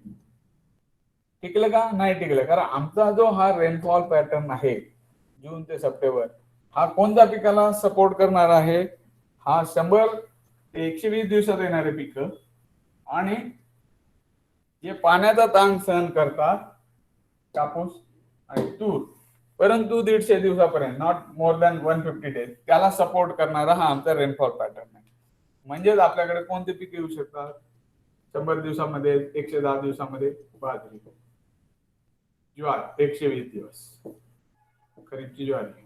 त्याच्यानंतर या ठिकाणी दुसरं जे येतं, कारळ येतं ऑइलसीड मध्ये, तीळ येतो, मूग आणि उडीद येतो पल्सेस मध्ये, आणि तूर येतं, आणि आपलं जे कॅश क्रॉप आहे हे कापूस. आता या 120 दिवसामध्ये फिट होणार नवीन पीक कोणतं आलं मराठवाड्यात 10-15 वर्षात मागच्या? हे आलं सोयाबीन. सोयाबीन कशामुळे आपल्याकडे एंट्री घेऊ शकलं? कारण सोयाबीनचं ड्युरेशन जे आहे हे आपल्या या रेनफॉल पॅटर्नला फिट झालं. म्हणून आज जर मराठवाड्यात बघितलं तर नंबर 1 कापूस, जवळजवळ 20-22 लाख हेक्टरवर कापूस, आणि त्याच्या खालोखाल दुसरं पीक आहे सोयाबीन, 10-12 लाख हेक्टरवर सोयाबीन. अशा प्रकारचं क्रॉपिंग. आणि मग आता आलं तूर आली, मग हे बाकीचं ज्वारी बाजरी आले, मग मूग उडीद आले, हे सगळे पीक आले. तर हे खूप म्हणजे आपण बघा याचा विचार नाही करत. खरं सांगायचं म्हणजे तुम्ही जर लक्षपूर्वक पाहिलं तर एखाद्या भागामध्ये कुठलं पीक आहे पारंपरिक, बरं का, मागच्या 30-40 वर्षात 50 वर्षामध्ये, तर त्याचं कारण आपल्याला इथल्या इथंच कळतं. कसं कळतं की जर समजा एका तालुक्यामध्ये बाजरीचं पीक दिसतंय तुम्हाला, आणि तेच बाजरीचं पीक म्हणजे आता इथं वैजापूरमध्ये बाजरीचं पीक दिसतं, गंगापूरमध्ये दिसतं, काही भागामध्ये औरंगाबाद तालुक्यात दिसतं, त्याचा अर्थ काय? आणि तेच परभणीत दिसत नाही, नांदेडमध्ये नाही दिसत. याचा कारण onset of monsoon is delayed, and delayed onset monsoon या कंडिशन मध्ये विदाउट कॉम्प्रोमाइजिंग द यील्ड घेण्याचं कोणतं पीक आहे? बाजरी, बेस्ट. दुसरं आमच्याकडे पारंपरिक पीक कोणतं आहे? तूर. तूर पारंपरिक पीक आहे आणि ट्रॅडिशनल क्रॉप. तूर सुद्धा कसं आहे, मग ऑनसेट ऑफ मान्सून डिले झाला तरी चालतं, अगदी जुलैच्या पहिल्या आठवड्यामध्ये जरी पेरण्या झाल्या तरी ओके, तरी त्याच्या उत्पन्नावर फारसा परिणाम होणार नाही. फक्त मध्यम ते भारी जमिनीत पाहिजे, म्हणजे इथं पडलेला सप्टेंबरचा पाऊस आहे हा पुढे 30 दिवस त्याचा ओलावा टिकून राहील असा. आता हे जर तुम्ही ग्राफ बघितला तर या दोन पीक, जुलैचा पीक आमच्याकडे आहे, सप्टेंबरचा पीक, नुसतंच पीक आहे का हो? पीक ऑफ रेनफॉल नाही. जर समजा तुम्ही प्रोबॅबिलिटी ऑफ रेनफॉल याचा अभ्यास केला तर कोणत्याची शक्यता जास्त आहे? जूनच्या सरासरी इतका जून मध्ये पाऊस पडेल ह्याची शक्यता जास्त आहे का? नाही. खूपदा आता आपल्याला कळतं की जून मध्ये पुरेसा पाऊसच पडत नाही, आणि तरी आता उशीर आला म्हणून शेतकरी पेरण्या करून. मग आता आपल्याला हे बघितलं की जुलैचा पाऊस हा पक्का आहे, भरोशाचा आहे. किती? याची प्रोबॅबिलिटी 10 पैकी 7 वर्षामध्ये ओके. म्हणजे 10 पैकी 7 वर्षामध्ये जुलैचा पाऊस आपल्याकडे येणार सरासरीच्या जवळपास. आणि what about this September range? September रेंजची हायएस्ट प्रोबॅबिलिटी आहे. सप्टेंबर रेंज हे 10 पैकी 8 वर्षामध्ये येण्याची शक्यता आहे, म्हणजे 0.8 प्रोबॅबिलिटी. प्रोबॅबिलिटी पर्सेंटेजच्या भाषेत सांगत नाहीत म्हणून 0.8 म्हणायचं, नाही तर 80% प्रोबॅबिलिटी असं पण आपण म्हणून जातो. पण शक्यता किती आहे? 10 पैकी 8, म्हणजे 8 टाइम्स इन 10 इयर्स. कधी कधी काही जिल्ह्यांमध्ये ती 9 आहे, 10 पैकी 9 वेळा. आणि आपल्याकडे मागच्या 5-7 वर्षामध्ये जे प्रॉब्लेम झाले, जे मोठे मोठे फटके बसले, त्याचं कारण काय झालेलं आहे? हा जो सगळ्यात भरोशाचा पाऊस सप्टेंबरचा आहे यांनी दगा दिला. बघा तुम्ही, पाऊस उशिरा पडला तर रिकवर होतात पिकं. पावसाचा खंड पडला तरी आहे पुढे, ऑगस्ट मध्ये पडेल पाऊस, सप्टेंबर मध्ये पडेल पाऊस. पण सप्टेंबरचाच पाऊस नाही पडला तर it coincides with the all critical stages. म्हणजे फुलोर आहे, तुरीमध्ये जे आहे ते अगदी त्याच्या कळी लागण्याची अवस्था आहे, फुलोराची अवस्था आहे, मग दाणे भरण्याची अवस्था आहे सगळ्या ज्वारी बाजरीमध्ये, मक्यामध्ये. मक्याचं पीक आपल्याकडे आता भरपूर मोठ्या प्रमाणात येते, 4-5 लाख हेक्टरवर मराठवाड्यात मका आहे. तर या सगळ्या ह्याच्या रिप्रोडक्टिव्ह फेज मध्ये पीक गेलेलं असतं, त्यावेळेला पाण्याचा ताण. कापसाच्या बाबतीत आपण काय म्हणतो, कापसाला जे पाणी लागतं एकूण total water required by the cotton हे किती आहे? जर समजा 100 मिलीमीटर 100 ml लागत असेल किंवा 100 लिटर, तर त्याच्यातल्या 25 फक्त ते आहे हे सप्टेंबर पर्यंत लागतं, स्क्वेअर फॉर्मेशन पर्यंत. म्हणजे ऑगस्ट 15 ऑगस्टच्या नंतर स्क्वेअर फॉर्मेशन सुरू होतं जर वेळेवर पेरणी झाली असेल तर, आणि नाहीतर ऑगस्ट एंडला. तर तिथून पुढे कापसाची जी वॉटर रिक्वायरमेंट आहे ती जास्त आहे. म्हणजे स्क्वेअर फॉर्मेशन नंतर 75% वॉटर रिक्वायरमेंट आहे कॉटन. म्हणून काय होतं की दिस रेनफॉल सप्टेंबरचा इज मोस्ट इम्पॉर्टंट. आणि दुसरा कोणता की ऑक्टोबर मध्ये पडणारा 30-40 मिलीमीटर पाऊस आहे. दॅट गिव्स अस बोथ हे सप्टेंबरचा पाऊस आणि possibility of getting rainfed rabi crops. Rainfed rabi crops कोणते आहेत? रबी ज्वार आहे, हरभरा आहे, करडई आहे. हे पिकं या सप्टेंबर मध्ये पडणारा पाऊस आणि ह्याच्यामध्ये. बरं, दुसरी गोष्ट काय, तुम्ही म्हणाल की मी आता गव्हाचं पण नाव घेणार होतो. गव्हाचा आणि काय संबंध? मराठवाड्यातले सगळे धरणं कधी भरतात? सगळे धरणे सप्टेंबरच्या पावसाने भरतात. आता पावसाचं जर सुद्धा कम्युनिकेशन मध्ये आपण कसं आहे की पाऊस 10 मिलीमीटर पडला, 15 मिलीमीटर पडला, 20 मिलीमीटर पडला, त्याच्यातून काहीच अर्थबोध होत नाही. इथं जर विचार केला तुम्ही की जून मध्ये पेरणीलायक पाऊस म्हणजे 75 मिलीमीटर अँड अबोव, जुलैमध्ये पेंडवणी पाऊस पडला असं म्हणतात. चालताना बुटाला चप्पलला चिखल इतका लागला की पेंड लागली. अशी पेंडवणी पाऊस म्हणजे किती असेल? पेंडवणी पाऊस म्हणजे 30-35 मिलीमीटर असेल. More than 20 millimetre, anything 20 to 30. लोक म्हणतात कपडे भिजले इतका पण पाऊस पडला नाही. म्हणजे काय? लेस दॅन 2.5 मिलीमीटर आहे.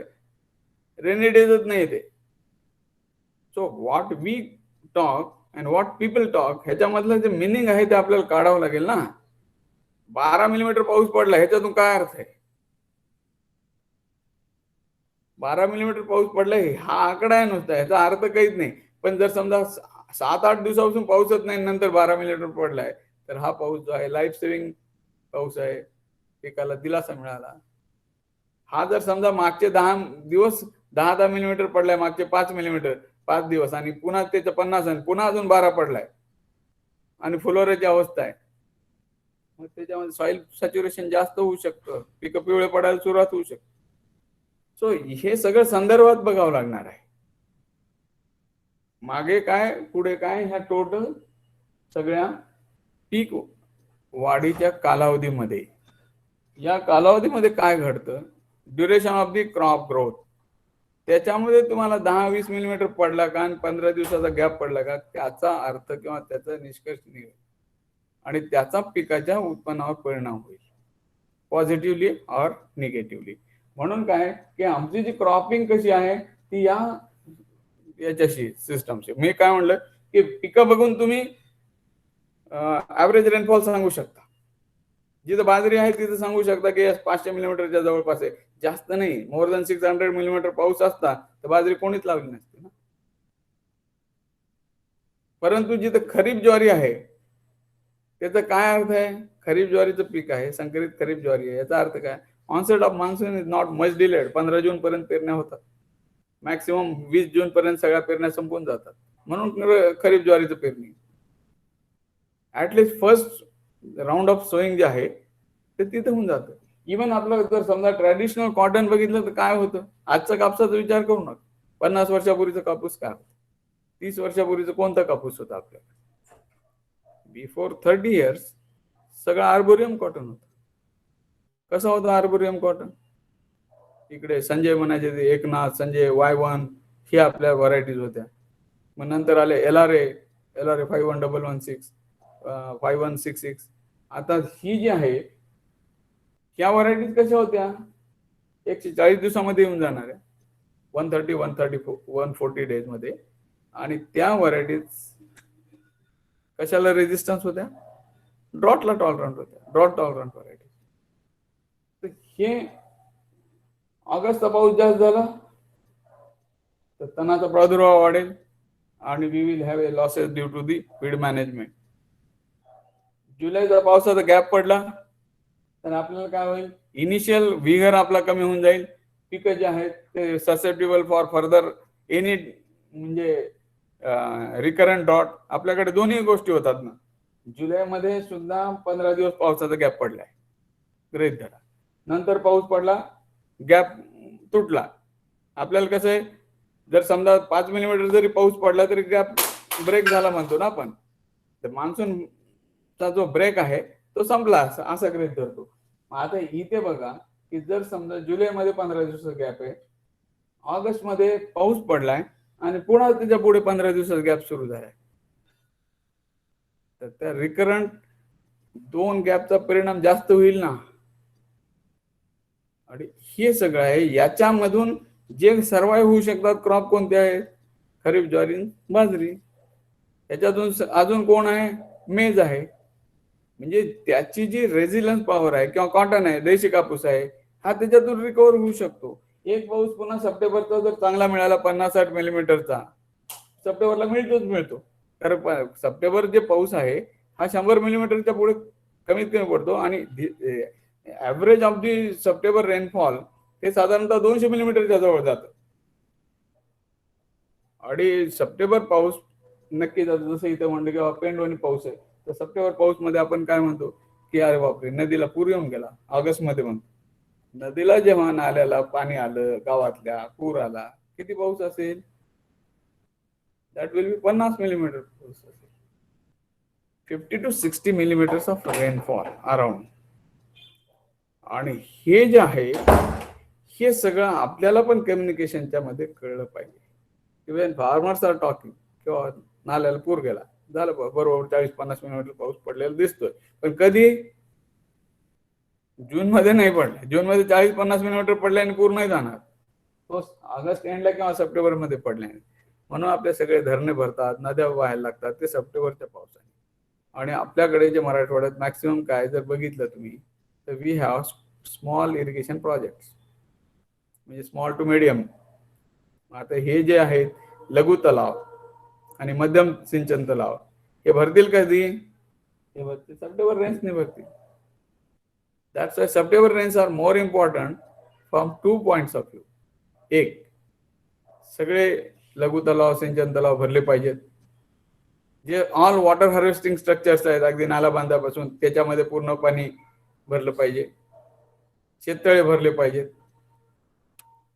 आणि ते काही पहिल्याच पावसात नाही पडणार, ते आयदर ऑगस्ट एंडच्या पावसाने किंवा सप्टेंबर पावसाने पडणार. हे 2. तिसरा मुद्दा काय, recharge of the wells, ground water. आता आमच्याकडे जे इरिगेशनचं जर प्रमाण बघितलं तर किती आहे, जे सरफेस इरिगेशन आहे, म्हणजे धरणातून होणारं सिंचन एखाद्या तालुक्यात जास्त असेल, पण पूर्ण मराठवाड्यात बघितलं तर विहिरीतून होणारं सिंचन हे जास्त आहे धरणातून होणारं सिंचनपेक्षा. म्हणजेच आपल्याला काय, ग्राउंड वॉटर रिचार्ज जास्त महत्वाचं आहे. ग्राउंड वॉटर रिचार्ज कशातून होईल, सप्टेंबर रेंज म्हणून.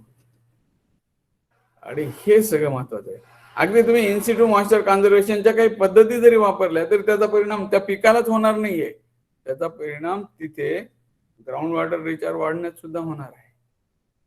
म्हणून हे सगळं जे आहे या सूत्रामध्ये आपल्याला याचा पूर्ण विचार करावा लागणार आहे की आमचा एकूण रेनफॉल किती आहे, रेनफॉलचा पॅटर्न किती आहे, डिस्ट्रीब्युशन ऑफ रेनफॉल मंथली किती आहे ते. आता मी हे जे 2 पीक सांगितले, या 2 पीकला थोडंच अपवाद कोणते आहेत मराठवाड्यामध्ये, जिथे 100% काही लातूरचा भाग आहे, काही नांदेड जिल्ह्यातला भाग आहे की जिथे रबीचं पीकच होत नाही. अशा ठिकाणी सप्टेंबर रेंज थोडेसे कमी आहे.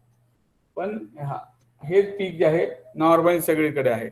म्हणूनच आपल्याकडे बदनापूरला जे आहे डाळचं संशोधन केंद्र आहे, पल्सेस रिसर्च स्टेशन, तुरीवर संशोधन करतात, मोर दॅन 50 वर्ष जुनं. परभणीला मिलेट, का मिलेट आपल्याकडे आलं, स्वर्गम रिसर्च स्टेशन पारंपरिक पीक आहे. नांदेडला cotton research station, YCRS Nanded, black cotton soil आहे, सप्टेंबर रेंज पडतो, कापसाचा एरिया आहे. आज जर बघितलं, आज नंबर 1 कापूस आहे आमच्याकडे.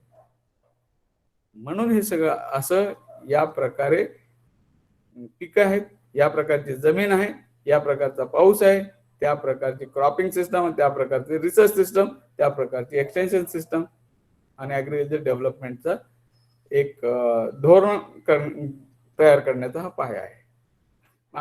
हे सगळं समजल्यावर ह्याच्यात काय आपत्कालीन परिस्थिती निर्माण होईल याचा विचार करायचा.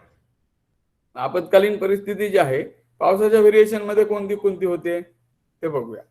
आता हे सगळं खूप इंटरेस्टिंग आहे आणि म्हणून काय क्रॉप जे बघायचे, क्रॉप वरून जे पाऊसमान किती असेल ते बघा.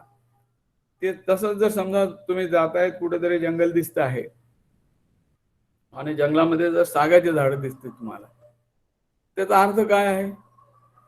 वार्षिक पर्जन्यमान 1000 मिलीमीटरच्या जवळपास आहे.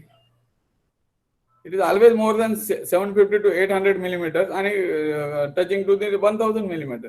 किनवट मध्ये कशामुळे जंगलचं क्षेत्र, कन्नडमध्ये कशामुळे जंगलचं क्षेत्र आहे? कारण तिथे जे आहे हे डिस्ट्रीब्युशन ऑफ रेनफॉल चांगला आहे आणि नंतर सुद्धा पाऊस पडतो सप्टेंबर आणि ऑक्टोबर मध्ये, म्हणून तर जंगलचं थोडंफार क्षेत्र आहे.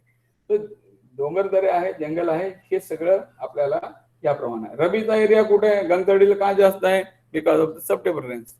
माजलगाव तालुका, गंगाखेड तालुका, पैठण आणि गंगापूर तालुका, त्याच्यानंतर Ambad taluka, this all rabi track. Rabi ट्रॅकचं वैशिष्ट्य काय? ऑगस्ट रेनफॉल कमी आहे, सप्टेंबर रेनफॉल जास्त आहे, म्हणून तर रबी ट्रॅक आहे. काही ठिकाणी सप्टेंबर आणि ऑगस्ट हे रेनफॉल जवळजवळ सारखे आहेत, म्हणजे हे सुद्धा जवळजवळ 200 आहे, हे सुद्धा 230 असेल आणि हे 200 असेल, जवळजवळ सारखे. तसं पण आहे. पण हे सगळा पॅटर्न म्हणजे आता हे सोपं आहे ना लक्षात ठेवायला. मेट्रोलॉजिकल वीक्स डावीकडे लिहिलं, त्या प्रत्येक वीक मध्ये पडणारा पाऊस लिहिलं तर ते आपल्याला समजणार नाही, काहीच नाही. अगदी तुमच्या पुढे जर ते पुस्तक घेऊन जरी बसलं तर त्यातून निष्कर्ष काढणं खूप कठीण आहे. But the probability of September rains is always high, किंवा आतापर्यंतची त्याची हाय आहे. इथे जर समजा आपल्याला फटका बसला तर दिस गिव्स म्हणजे actually adverse effect on kharif crops, production of all kharif crops, आणि पॉसिबिलिटी ऑफ रबी सोईंग कमी होऊन जाते, रबीचं क्षेत्र कमी होतं. आता या सप्टेंबर पावसामुळे जेव्हा नदीला पाणी आलंय, जेव्हा वेल रिचार्जिंग चांगलं झालंय, ग्राउंड वॉटर वाढलेलं आहे, लघु सिंचन आणि मध्यम सिंचन प्रकल्प भरलेले आहेत. मोठे तर काय, मोठे भरण्यासाठी तिथल्या पावसाचा काही संबंध नसतो. जसं जायकवाडी धरण आहे, जायकवाडी भरण्यासाठी नाशिकमध्ये किती पाऊस पडला दॅट इज मोर इम्पॉर्टंट. सगळेच मोठे जे प्रकल्प आहेत ना, हे मोठे प्रकल्प कुठं सक्सेसफुल आहेत? ते तिथंच सक्सेसफुल आहेत की प्रकल्प आहेत म्हणजे सिंचन होतंय ड्रॉट प्रोन एरियात, आणि प्रकल्प आहेत ऍश्युअर्ड रेनफॉल झोन मध्ये, म्हणजे नदी वाहत येते ऍश्युअर्ड रेनफॉल झोन मधून, धरण बांधले ऍश्युअर्ड रेनफॉल झोन मध्ये. फॉर एक्झाम्पल आता समजा आपल्या सगळ्यात मोठं धरण भारताचं कोणतं आहे? भाकरा डॅम. आता भाकरा डॅमचं पाणी इरिगेशन कुठं होतं? पंजाब हरियाणा, काही पार्ट ऑफ राजस्थान पर्यंत. हा भाग कसा आहे पंजाब हरियाणाचा? काही भाग तर आपल्यासारखा आवर्षण प्रमाण 600 मिलीमीटरच्या जवळपास पाऊस पडणारा, पण तिथं 100% इरिगेशन झालं. का झालं? कारण तिथं वाहत येणारी नदी आहे, तिचा उगम हाय रेनफॉल झोन मध्ये आहे, म्हणून तिला सतत पाणी आहे, पाण्याची आवक चालू आहे.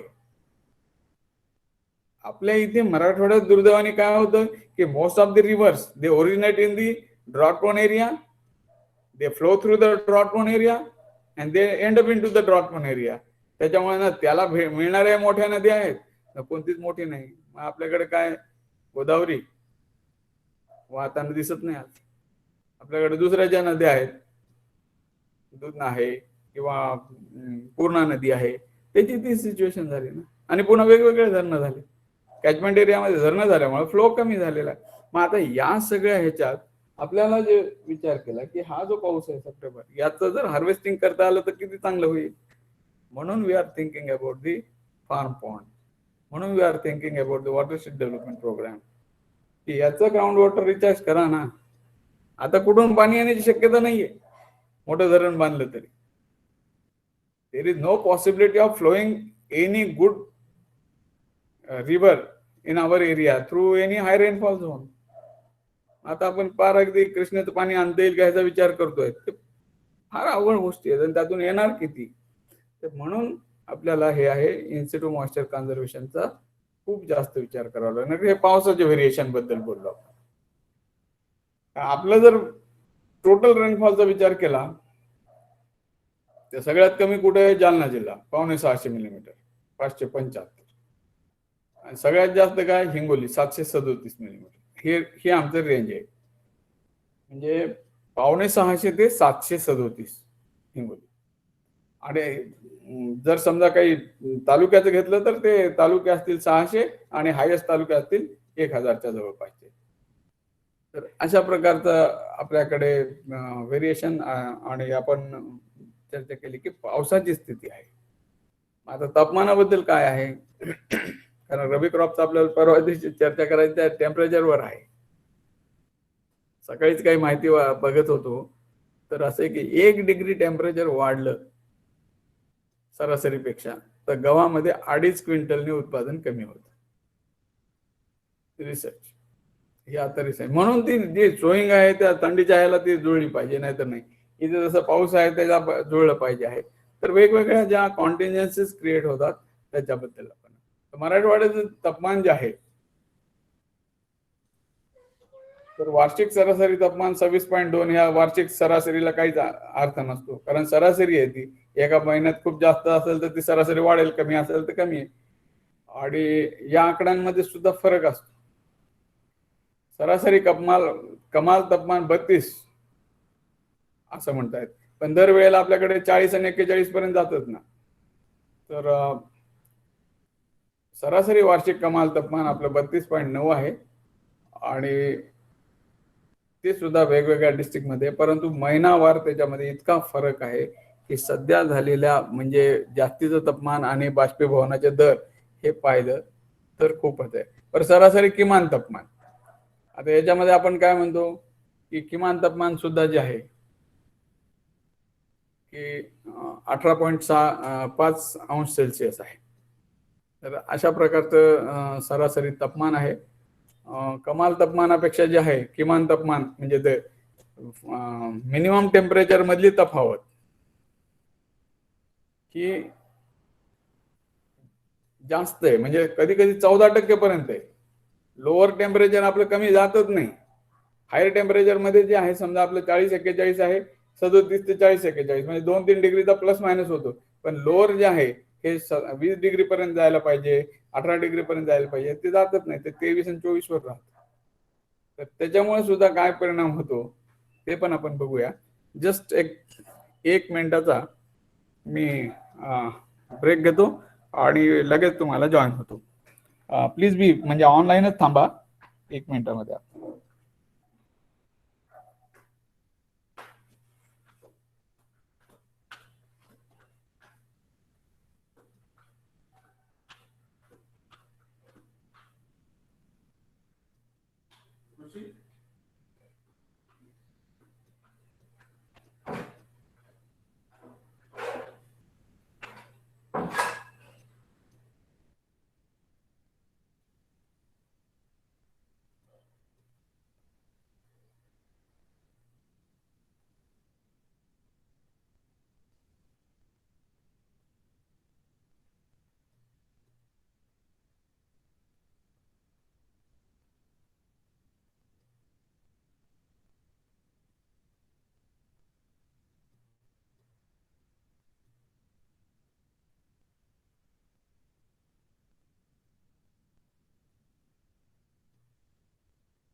तर आपण विचार करत होतो टेम्परेचरचा, जसं पावसात झालं तर टेम्परेचरचा.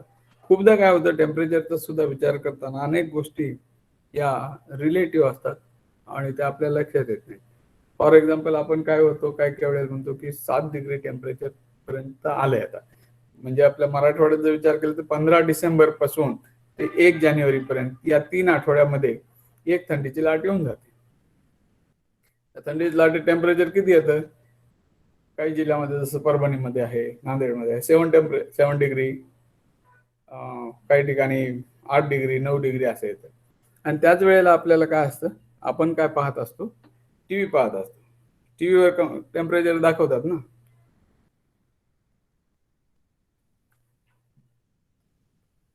बातम्यामध्ये पाहताना आपण पाहतो की अरे वा, आपल्याकडे 7 डिग्री आहे, दिल्लीत सुद्धा 7 डिग्री टेम्परेचर आहे. आणि मग आपल्याला वाटतं दिल्ली सारखी थंडी आहे. दिल्ली सारखी थंडी असते तर दिल्ली सारखी पिकं असते नाही. ते फरक काय त्या दोनच्या ह्याच्यामध्ये. आता जे सरासरी किमान तापमानाबद्दल बोलत होतो, मिनिमम टेम्परेचर बद्दल, फरक हा आहे की Wien 7 degree temperature minimum is reported in Delhi, तर दिल्लीचं दिवसभराचं टेम्परेचर जे आहे हे 7 डिग्रीकडे झुकलेलं असेल, मॅक्सिमम टेम्परेचर कडे नाही. आणि आमच्याकडे जेव्हा 7 डिग्री टेम्परेचर रिपोर्ट झाले ते 2-4 तास असेल आणि आमचं बाकीचं टेम्परेचर जे आहे ते हायर टेम्परेचरकडे आमचा कल असेल, आमच्या दिवसभरातल्या टेम्परेचरचा. आणि हा महत्वाचा फरक आहे. म्हणून मिनिमम टेम्परेचर जे आहे त्याच्यामधला जो व्हेरिएशन आहे ते जवळपास 3.5% ते 14% पर्यंत आहे. म्हणजे मिनिमम टेम्परेचर आमच्याकडे बऱ्याचदा थंडी पडत नाही, पडलीच नाही वाटतं, पडली तर टिकत नाही, म्हणून रब्बी पिकावर त्याचा पण अनिष्ट परिणाम विशेषतः गव्हासारख्या पिकावर होतो. हायर मॅक्सिमम टेम्परेचर जे आहे त्याच्यामध्ये खूप जास्त वाढ नाही, खूप जास्त कमी नाही, त्यातली तफावत फक्त 3% राहते. सापेक्ष आर्द्रतेच्या बाबतीमध्ये असं आहे की 56% आहे वार्षिक सापेक्ष. आता वार्षिक सापेक्ष असली तरी सकाळची आर्द्रता किती आहे? 63 ते 73%. आणि वार्षिक सकाळची आर्द्रता 67% आहे आपली. तर सकाळची सरासरी सापेक्ष आर्द्रता परभणी, जालना, लातूर या 3 जिल्ह्यामध्ये फेब्रुवारी महिन्यात कमी आहे. तर औरंगाबाद, बीड, उस्मानाबाद आणि नांदेड येथे ऑगस्ट महिन्यामध्ये सर्वाधिक जास्त आहे आर्द्रता. तर ही जी आर्द्रता आहे या आर्द्रतेचा परिणाम काय आहे किंवा नवीन या थंडीच्या लाटेमध्ये, त्या असं शेतकरी बोलतात की डिसेंबरमध्ये धुई आली, धुई. आणि धुई आली म्हणतात आणि धुईमध्ये काय झालं की फुलोरा जे आहे परिणाम झाला फुलोऱ्यावर आणि दाणेच भरले नाही. पूर्वी असं होतं बघा, बऱ्याच जिल्ह्यांमध्ये करडीचं पीक असायचं आणि करडीच्या पिकांवर याचा जास्त परिणाम व्हायचा. काय व्हायचं, धुई पडली म्हणजे काय, मॉइस्ट म्हणजे ते धुकं पडलेलं आहे, पण धुकं, आता धुक्यामुळे काय झालं की क्रॉस पॉलिनेशनच नाही झालं. धुक्यामुळे काय झालं आहे की पॉलिनेशन हॅम्पर झालेलं आहे, पोलन डेन्सन्स नाही झाला, पोलन कॅरी नाही झाले, पॉलिनेशन नाही झालं, त्याच्यामुळं सीड सेटिंग नाही झालं. अशा प्रकारच्या गोष्टी घडत गेल्या. म्हणजे याचा आणि ऍग्रिकल्चर प्रोडक्शनचा काय परिणाम आहे, सापेक्ष आर्द्रतेचा, धुई पडली त्याचा, हे पण बघायचं आपण. कधी कधी खूप थंडी पडली म्हणतो आणि लगेच रब्बी ज्वारीवर चिकटा पडतो. रब्बी ज्वारीच्या तर ह्याच्यातून जे आहे की पानाला चिरा पडून त्याच्यातून जे आहे सेल्सॅप बाहेर येते आणि मग आपण म्हणतो तिथे साखरेसारखं खडे खडे खडे त्याचे जे आहेत बाष्पीभवन झाले की दिसतात आणि त्याला अगदी मुंगळे लागलेले पण दिसून येतात. हे जे आहे मग त्याच्यानंतर चिकटा झाला, मग चिकटा दोन्हीकडून आहे, म्हणजे आपल्याला माव्याचा प्रादुर्भाव जास्त झाला म्हणून होणारा चिकटा वेगळा आणि हा फिजिओलॉजिकल. तर फिजिओलॉजिकल रिझन्समुळे होणार आहे. तर या सगळ्या ह्याच्यात आपल्याला टेम्परेचरचा आणि क्रॉपिंगचा पण फरक आहे. म्हणजे जर समजा आमची ज्वारी पण खरीपला येते आणि ज्वारी रबीला येते, पण सेम व्हरायटी आहेत का? नाही. मालदांडी खरीप मध्ये लावा बरं, काय होईल? तेवढं उत्पन्न देऊ शकणार नाही. याचं कारण काय की त्याच्या ग्रोथसाठी लागणारं टेम्परेचर वेगळं आहे. खरीपच्या ज्वारीच्या हायब्रिडसाठी वेगळं आहे. आता मका आहे, तिन्ही सीझन मध्ये मका घेतलं पण यील्ड पोटेन्शियल व्हॅरीज. सोयाबीन पण 2-3 सीझन मध्ये घेण्याचा प्रयत्न झाला, पण शेवटी समजले की खरीप मध्ये ओके, कारण काय, it dwells well during the higher temperature, मग चांगलं उत्पादन देतं. तर हे टेम्परेचरचं सापेक्ष आर्द्रतेचं सुद्धा उत्पादनाशी खूप महत्वाची लिंक आहे. तर हे सगळं आपण हवामानाच्या वेगवेगळ्या घटकांबद्दल बघितलेलं आहे. आता आपण जे बघूया, की द मेजर फॅक्टर जो होता, तो आहे पर्जन्यमान. पर्जन्यमानमध्ये जे फरक पडतो, त्या फरकामध्ये 4 महत्त्वाचे बदल आहेत. पहिला बदल काय? पावसाचं आगमन उशिरा होणे, म्हणजे लेट ऑनसेट ऑफ मान्सून. त्याच्याबद्दल आपण बोलू. किती लेट होतं आपल्याकडे? आपण जरी 7 जून सरासरी म्हणलं, त्याच्यानंतर 13-14 जून पर्यंत आपण सगळे काढले, ते सगळ्या मंथ वाईज ॲव्हरेजेस सांगितले, तरी सुद्धा आपल्याकडे अशी सिच्युएशन आहे, की मॅक्सिमम पेरण्या कधी होतात? जुलैच्या पहिल्या आठवड्यात किंवा जूनच्या शेवटचा आठवडा. जूनचा शेवटचा आठवडा आणि जुलैचा पहिला आठवडा. म्हणजेच काय, की onset of monsoon is delayed 20 ते 25 या दरम्यान. ऑनसेट ऑफ मान्सून जरी झाला, तरी आगमन जरी झालं, तरी पेरणीलायक पाऊस 20 ते 25 जूनच्या दरम्यान होतो आणि त्यानंतर पेरण्या सुरू होतात. हे एक पहिलं, पावसाचं आगमन उशिरा झालं. मग आणि याच्यापेक्षा जर लेट झालं काही वर्षांमध्ये आपल्याला, की जुलैच्या शेवटीपर्यंत पेरण्या लांबल्या. जसं औरंगाबाद जिल्हा आहे, जालना जिल्हा आहे, तर त्याच्यामध्ये तर कापूस सुद्धा शेतकऱ्यांनी जुलैच्या अखेरीला पेरणी केलेली दिसते. तर हे त्याच्यामुळं पिकाच्या वाढीवर वाईट परिणाम, कीड रोगाचा प्रादुर्भाव वाढतो, त्या सगळ्याच गोष्टी घडतात. तर पावसाचे आगमन उशिरा होणे, लेट ऑनसेट ऑफ मान्सून. दुसरं काय? Early withdrawal of the monsoon. सप्टेंबरचा रेनफॉलच नाही व्हायचा, लवकरच घ्यायचं. पण ते अर्ली विड्रॉल ऑफ मान्सून जे आहे, फार रेग्युलर फीचर नाहीये, कधी कधी होतं. उलट तिसरं जे आहे, पावसाचे आगमन आणि निर्गमन वेळेवर झालेलं आहे. मात्र मध्ये गॅप इन रेनफॉल आहे. त्या गॅप बद्दल बोललो आपण. एक गॅप आहे, 2 गॅप आहेत, 3 गॅप आहेत. म्हणजे आपल्याकडे 7 दिवसाच्या गॅप पासून ते 43 दिवसाच्या गॅप पर्यंत पण नोंदणी झालेली आहे. म्हणजे किती 3 वीक, 4 वीकचा, महिन्याचा किंवा मोर दॅन 1 मंथ असं गॅप इन रेनफॉल आलेला आहे. आता हे दिसतंय आणि गॅप इन रेनफॉलचं फ्रिक्वेन्सी किती आहे? ती वाढतच चालली आहे. म्हणजे टोटल रेनफॉल जरी 10%, 15%, 20% कमी असला तरी गॅप मध्ये खूप मोठमोठे. आणि म्हणून here comes the more importance of in Situ moisture conservation practices. अशा ठिकाणी हे गॅप इन रेनफॉल वारंवार आहेत. गॅप इन रेनफॉलची वारंवारता जास्त आहे, फ्रिक्वेन्सी जास्त आहे आणि ते नक्की आहेत. कमीत कमी एक तर गॅप आहेच आहे. आणि गॅप सुद्धा किती आहे? 10-12 दिवसापासून 40 दिवसापर्यंत आहे. सो म्हणजे आता एवढ्या मोठ्या गॅपमध्ये पिकावर अनिष्ट परिणाम होईल, तर त्यासाठी आपल्याला उपाययोजना करणं आवश्यक आहे. तर म्हणजे गॅप इन रेनफॉल आहे. लवकर पाऊस येणे, उशिरा पाऊस येणे, लवकर पाऊस परत जाणे, त्यानंतर गॅप इन रेनफॉल आहेत, वेळेवर आला पाऊस तरी पण मध्येच खंड पडणे आहे, आणि त्यानंतर कधी कधी होतं सततधार अतिवृष्टी होणे. जसं यावर्षी होऊ लागले बऱ्याच ठिकाणी. अतिवृष्टी आहे, सततधार आहे. अतिवृष्टी दोनदा आहे एकाच आठवड्यामध्ये 2 वेळेला. स्टॅटिस्टिकली काय म्हणतात, की 20 मिलीमीटर पाऊस एखाद्या जर समजा आठवड्यात पडला, तर that is consider as a wet peak. आणि त्या 20 मिलीमीटर पेक्षा कमी पडला, that is consider as a dry peak. आता ह्याचं 20 मिलीमीटर काय आहे? एकाच आठवड्यामध्ये 65 मिलीमीटर पेक्षा जास्त दोनदा तीनदा पाऊस झालाय. अतिवृष्टी दोनदा झाली, तीनदा झाली, असं काही मंडळांमध्ये झालेलं आहे. तर सततधार अतिवृष्टी होणे, आणि ती सुद्धा जर समजा सेन्सिटिव्ह स्टेज म्हणजे फ्लॉवरिंग चालू आहे तेव्हा झाली, तर जास्त वाईट परिणाम याचा होऊन जातो. त्याच्यानंतर आपल्याला अजून एक महत्वाचा म्हणजे जो बदल आजकाल दिसू लागलाय, तो प्रत्येक वर्षी दिसत नाही, पण 3-4 वर्षात एकदा दिसतोय. ते म्हणजे की जसं delay in onset of monsoon आहे, तसं delay in withdrawal of monsoon आहे. सप्टेंबर महिना संपला तरी पाऊस चालू आहे, ऑक्टोबर महिना संपला तरी पाऊस चालू आहे. बघा यावर्षी काय, मागच्या वर्षी तसं झालं, त्याच्या आधी पण तसं झालं.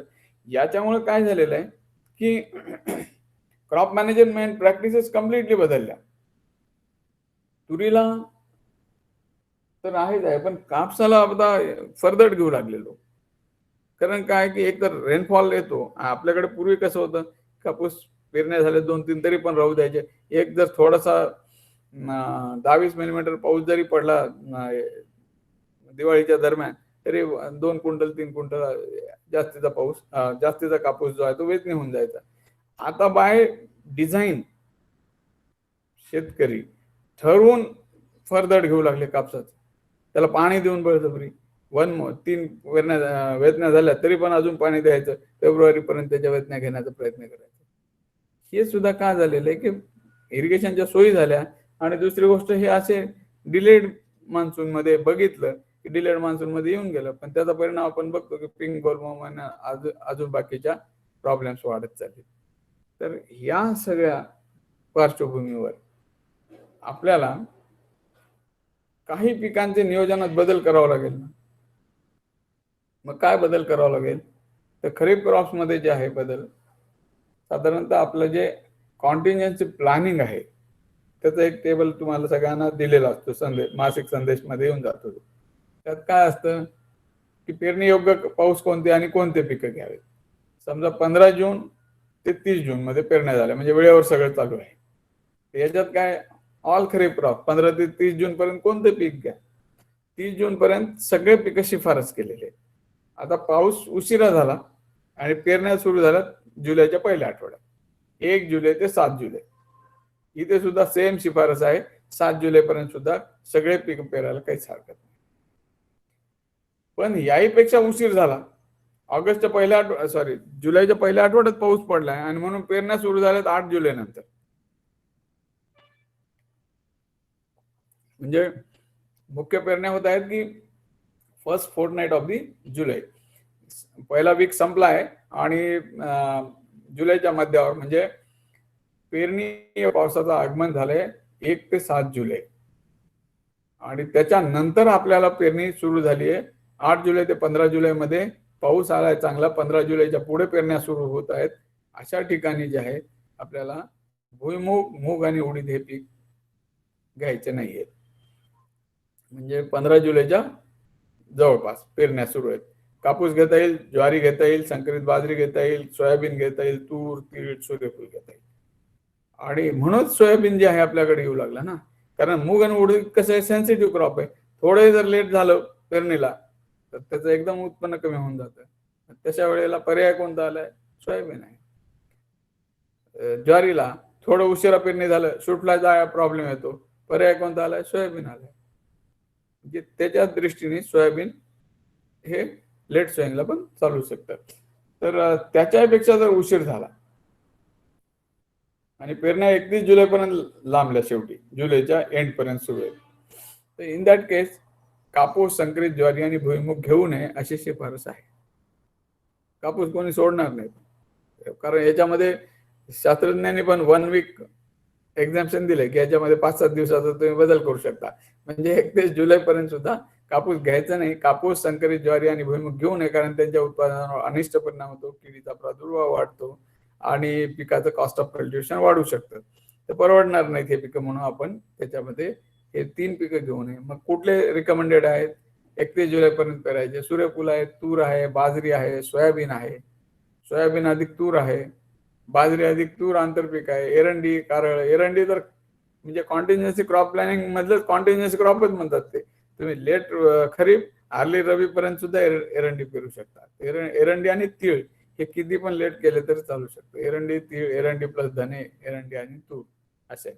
म्हणून मी तुम्हाला सांगितलं, बाजरी, तूर जे आहे मराठवाड्यातल्या काही भागामध्ये दिसणारं पीक आहे, तर ते पीक पाहूनच तुमच्या म्हणजे मनात विचार यायला पाहिजे की यस, इथे नेहमी ऑनसेट ऑफ मान्सून लेट होत असेल, यांच्या 5वीलाच दुष्काळ पुजलेला आहे म्हणून तर हे पीक आहे. तर अशा प्रकारचं लेट सोईंग साठी यस, कापूस, संकरित ज्वारी, भुईमूग सोडता इतर पिकं शिफारस आहे. तूर चालते, एरंडी चालेल, बाजरी, सोयाबीन पण चालेल. Soybean best fit in our late sowing condition मराठवाड्याच्या, आणि म्हणून त्याचं क्षेत्र पण वाढत गेलेलं आहे. 1 ऑगस्ट ते 15 ऑगस्ट या दरम्यान पेरणी करायची. जुलै पण संपला आणि ऑगस्ट मध्ये पेरण्या. तर या ठिकाणी कुठल्या, मग बाजरी चालेल, सूर्यफूल चालेल की जे प्रत्येक सीझनला आपण खरीप, रबी, समरला पण घेऊ शकतो. तर सूर्यफूल सारखं पीक चालेल.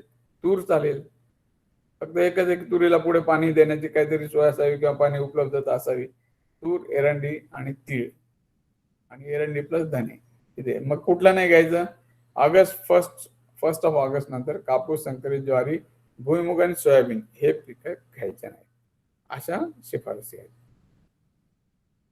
आता 16 ऑगस्टच्या पुढे जर पेरण्या झाल्या तर काय करावं? 16 ऑगस्टच्या पुढे जर पेरण्या गेल्या तर इन दॅट केस 16 ऑगस्ट ते 31 ऑगस्ट मध्ये म्हणजे ऑगस्टच्या दुसऱ्या पंधरवड्यामध्ये संकरित बाजरी घेता येईल, सूर्यफूल आहे, तूर आहे, एरंडी आहे, धने आहे, एरंडी प्लस तूर आणि धने. आता तूर घेता येईल, टेक्निकली घेता येईल, कारण लेट सोईंग मध्ये त्याच्या उत्पन्नात विपरीत परिणाम होत नाही. पण जर समजा पुढे पाऊसच नसेल सप्टेंबर नंतर आणि ते फार उशिरा झालं तर मग काही तुरीचं उत्पन्न येणार नाही. त्या दृष्टीने भारी जमीन असेल तरच आपण तूर उशिरा शिफारस करावी, नाहीतर कुठले घ्यायचे नाहीत. मग हे ऑगस्टच्या 15 ऑगस्ट नंतरचे पीक आहेत कापूस, संकरित ज्वारी, भुईमूग, रागी आणि तीळ. हे 3 पिकं, आपले 4 पिकं बिलकुल चालणार नाही. आता 20 सप्टेंबर ते 30 सप्टेंबर आता आला रबीचा हंगाम. खरीप संपलं. 20 सप्टेंबर ते 30 सप्टेंबर मध्ये बेस्ट क्रॉप सोईंग साठी रिकमेंडेड आहेत रबी, ज्वार, करडे आणि सूर्यफूल. आर्ली पहिलं जसं खरीपचं पहिले पिकं तसं ते रबीचे पहिले पीक आहेत. रबी, ज्वार, करडे, सूर्यफूल. आता इथे कोणते नाही घ्यायचे 20 सप्टेंबरला? हरभरा, जवस आणि गहू. नॉर्मली कोणी घेतही नाही ना. हरभरा आणि गहू जे आहेत हे नॉर्मली इरिगेशनवर टाकतात, त्याला खरीपचे क्रॉप हार्वेस्टिंगलाच वेळ लागतो. म्हणून ते हे जरी शिफारस असली तरी हे सुद्धा पॉसिबल नाहीये. It is not only because of contingency. पण खरीप जी कॉन्टिन्जन्सी आली आहे, डिलेड खरीप सोईंग आहेत, तर सप्टेंबरला काही पीक म्हणजे रिकाम राहणारच नाही ना. हा, जर समजा पेरण्यात झालेलं नाहीये आणि खरीप फॅलो आहे, खरीप पडीत ठेवलेलं आहे, in that case only this is possible. 20 September ते 30 सप्टेंबर मध्ये रबी, ज्वार, करडे आणि सूर्यफूल पेरता येईल, अदरवाईज नाही. मग काही जण म्हणतील की जून मध्ये जर समजा मूग पेरला असेल, यस, मूग काढून रबी, ज्वार घेता येईल, ते पण पॉसिबल आहे. आर्ली मूग आहे, निघून जाईल. 1 ऑक्टोबर ते 15 ऑक्टोबर, ऑक्टोबरचा पहिला पंधरवडा, या ठिकाणी काय रबी, ज्वार, करडई, जवस या पिकांसाठी सुटेबल आहे. स्टील आपण कोणते नको म्हणतो? सूर्यफूल आणि गहू नका. ते उशिरा ह्याच्यापेक्षा लावलं तरी चालेल. त्यामुळे 1 ऑक्टोबर ते 15 ऑक्टोबर मध्ये रबी, ज्वार, करडे आणि जवस या पिकांच्या पेरणीसाठी चांगला काळ आहे. त्याच्या पुढे कोणता आहे? 16 ऑक्टोबर ते 1 नोव्हेंबर. 16 ऑक्टोबर ते 1 नोव्हेंबर मध्ये नंबर 1 पीक आहे की हरभरा. दिस इज गुड. म्हणजे तो कोरडवाहूचा असला तरी चालेल आणि याचा पण चालेल, म्हणजे बागायती. तर हरभरा, करडई, गहू आणि जवस हे पिकं जे आहेत हे आपल्याला 16 ऑक्टोबर ते 1 नोव्हेंबर मध्ये पेरता येईल. इथे कोणतं नाही 16 ऑक्टोबरच्या पुढे ज्वारी पेरू नये. पण याला सुद्धा आपल्या स्थानिक परिस्थितीनुसार 5 ते 7 दिवसाचा फरक होऊ शकतो. म्हणजे समजा 16 ऑक्टोबरच्या ऐवजी जर पेरण्या चालू आहेत आणि साधारणतः एखाद्या शेतकऱ्यांनी विचारलं की 20-21 तारीख आहे ऑक्टोबरची, ओलावा चांगला आहे, पहिले पिके निघाले, आता ज्वारी पेरू का? पॉसिबल आहे, काय हरकत नाही. फक्त काय की स्थानिक परिस्थितीचं मॉइश्चर अवेलेबिलिटी किती आहे त्याप्रमाणे. आता जसं यावर्षी सगळीकडे मॉइश्चर अवेलेबिलिटी आहे, उलट जास्त मॉइश्चर असल्यामुळे काय की खरीप क्रॉप्स डिले होणार आहे. रबी, ज्वार पेरू शकतात. रबी, ज्वार जर समजा 1 or 2 इरिगेशन अवेलेबल असेल तर चालू शकतं. तर त्याचा आपल्याला विचार करायचा. रबी हंगामात जे आहे ऑक्टोबर महिन्यात सतत पाऊस असेल आणि लवकर पेरणी करणं शक्य नसेल तर 30 ऑक्टोबर पर्यंत सगळे रबी पिकं घेता येतील, अशी पण एक शिफारस आहे. आता कॉन्टिन्युअन्सी प्लॅनिंगच्या दृष्टीने काही 8-10 शिफारसी आहेत आणि त्या शिफारसी मी वाचून दाखवतो. मग काही प्रश्न असतील तर विचारा. आणि त्यानंतर आपण जे परवा घेणार आहोत ते रबी क्रॉप्स आणि प्रत्येक क्रॉप मध्ये काय प्लॅन असावा आपला याच्याबद्दल घेणार आहोत. आता नैसर्गिक साधन सामग्री नियोजन करताना काय मॅनेजमेंट प्रॅक्टिसेस पाहिजेत. कॉन्टिन्जन्सी परिस्थिती आली, पेरण्या तर झाल्या, आता आपण क्रॉप सिलेक्शन काय करायचं, क्रॉप चॉईसेस काय अवेलेबल आहेत त्याच्याबद्दल बोललो. पण पेरणीचा योग्य पाऊस जेव्हा झाला ताबडतोब पेरणी करावी. म्हणजे 75 ते 100 मिलीमीटर पाऊस झाला, म्हणजे सपोज 15 जून पर्यंत झाला लगेच करा, 30 जून पर्यंत झाला करून टाका, जुलैच्या पहिल्या 15 झाला तर तेव्हा करा. पण ह्याच्यापेक्षा कमी पाऊस झाला तर पेरणी नाही करायची. पाऊस उशिरा सुरू झाल्यास मग लेट आलं तर आपल्याला आपत्कालीन पीक नियोजनाचा अवलंब करायचा आहे. मग याच्यासाठी कसं आहे की क्रॉप टिलेज म्हणजे सॉरी लँड टिलेज म्हणजे पूर्व मशागत, त्यानंतर आंतरमशागत, एकात्मिक अन्नद्रव्य व्यवस्थापन, तण नियंत्रण, पीक संरक्षण, आणि जर काही असेल तर शेत प्रत्येक शेताची जी परिस्थिती आहे त्यानुसार जे इन्सिटू मॉइश्चर कन्झर्वेशनच्या प्रॅक्टिसेस करता येतील, मूल चाली ज्यांचं धारण करता येईल त्याचा अवश्य अवलंब करावा. आणि यासाठी काय मृदसंधारण करण्यासाठी, जलसंधारण करण्यासाठी जी काही बांधबंदिस्ती केलेली असेल, जे काही तिथे ओघळ नियंत्रणाचं काम केलं असेल, नाल्याचं काही हे असेल, त्याची दुरुस्ती जी आहे, काय करायचे निगराणी दुरुस्ती, ते बिफोर ऑनसेट ऑफ मान्सून केली पाहिजे. अतिवृष्टी दरम्यान जे आहे शेतातलं पाणी बाहेर काढायसाठी तर करावं लागते. म्हणजे मला आता याच्यावर एक आठवतं की मी जेव्हा कॉलेजमध्ये होतो किंवा नेमकाच नोकरीमध्ये लागलो तेव्हा परभणी जिल्ह्यामध्ये, म्हणजे ही गोष्ट आहे 82 सालची, 82-83 साली एक शिफारस यायची विद्यापीठाची. त्या शिफारसीमध्ये असं लिहिलं होतं की सप्टेंबर नंतर कापसाला पाणी देऊ नये. आता किती परिस्थिती बदलली आहे. आता जर पाणी उपलब्ध असेल तर पहिले कापसाला द्या असंच म्हणेल कोणी पण त्यावेळेला परिस्थिती अशी होती की सप्टेंबर एंडला ज्या डगवेल्स असायच्या त्या पूर्ण भरलेल्या असायच्या आणि अनेक शेतांमध्ये त्याचं पाणी ओव्हरफ्लो व्हायचं. तेव्हा दुसरी शिफारस असायची की कापसाच्या पिकात साचलेलं ज्यादा पाणी जे आहे ते बाहेर काढून टाकावं. रिजरच्या सहाय्याने दांड पाडून कापसाच्या पिकाच्या भोवती पाणी बाहेर काढावं अशी तेव्हाची शिफारस होती. कारण तेव्हाची कॉन्टिन्जन्सी ती होती, excess moisture, excess water, excess rainfall. आताची काय आहे, scanty rainfall, gap in rainfall, late onset of monsoon, early withdrawal of monsoon, ह्या कॉन्टिन्जन्सी आता आहेत. तर डिपेंडिंग अपॉन दी कॉन्टिन्जन्सी आणि दी सॉइल कंडिशन, शेताची जी परिस्थिती आहे, इन सिटू मॉइश्चर कन्झर्वेशनच्या प्रॅक्टिसेस करायच्या. कारण याच्यामध्ये खूप मोठा वाव आहे. इन सिटू मॉइश्चर कन्झर्वेशनच्या प्रॅक्टिसेस मधून आपण खरीप पिकावर होणारा वाईट परिणाम निश्चित टाळू शकतो.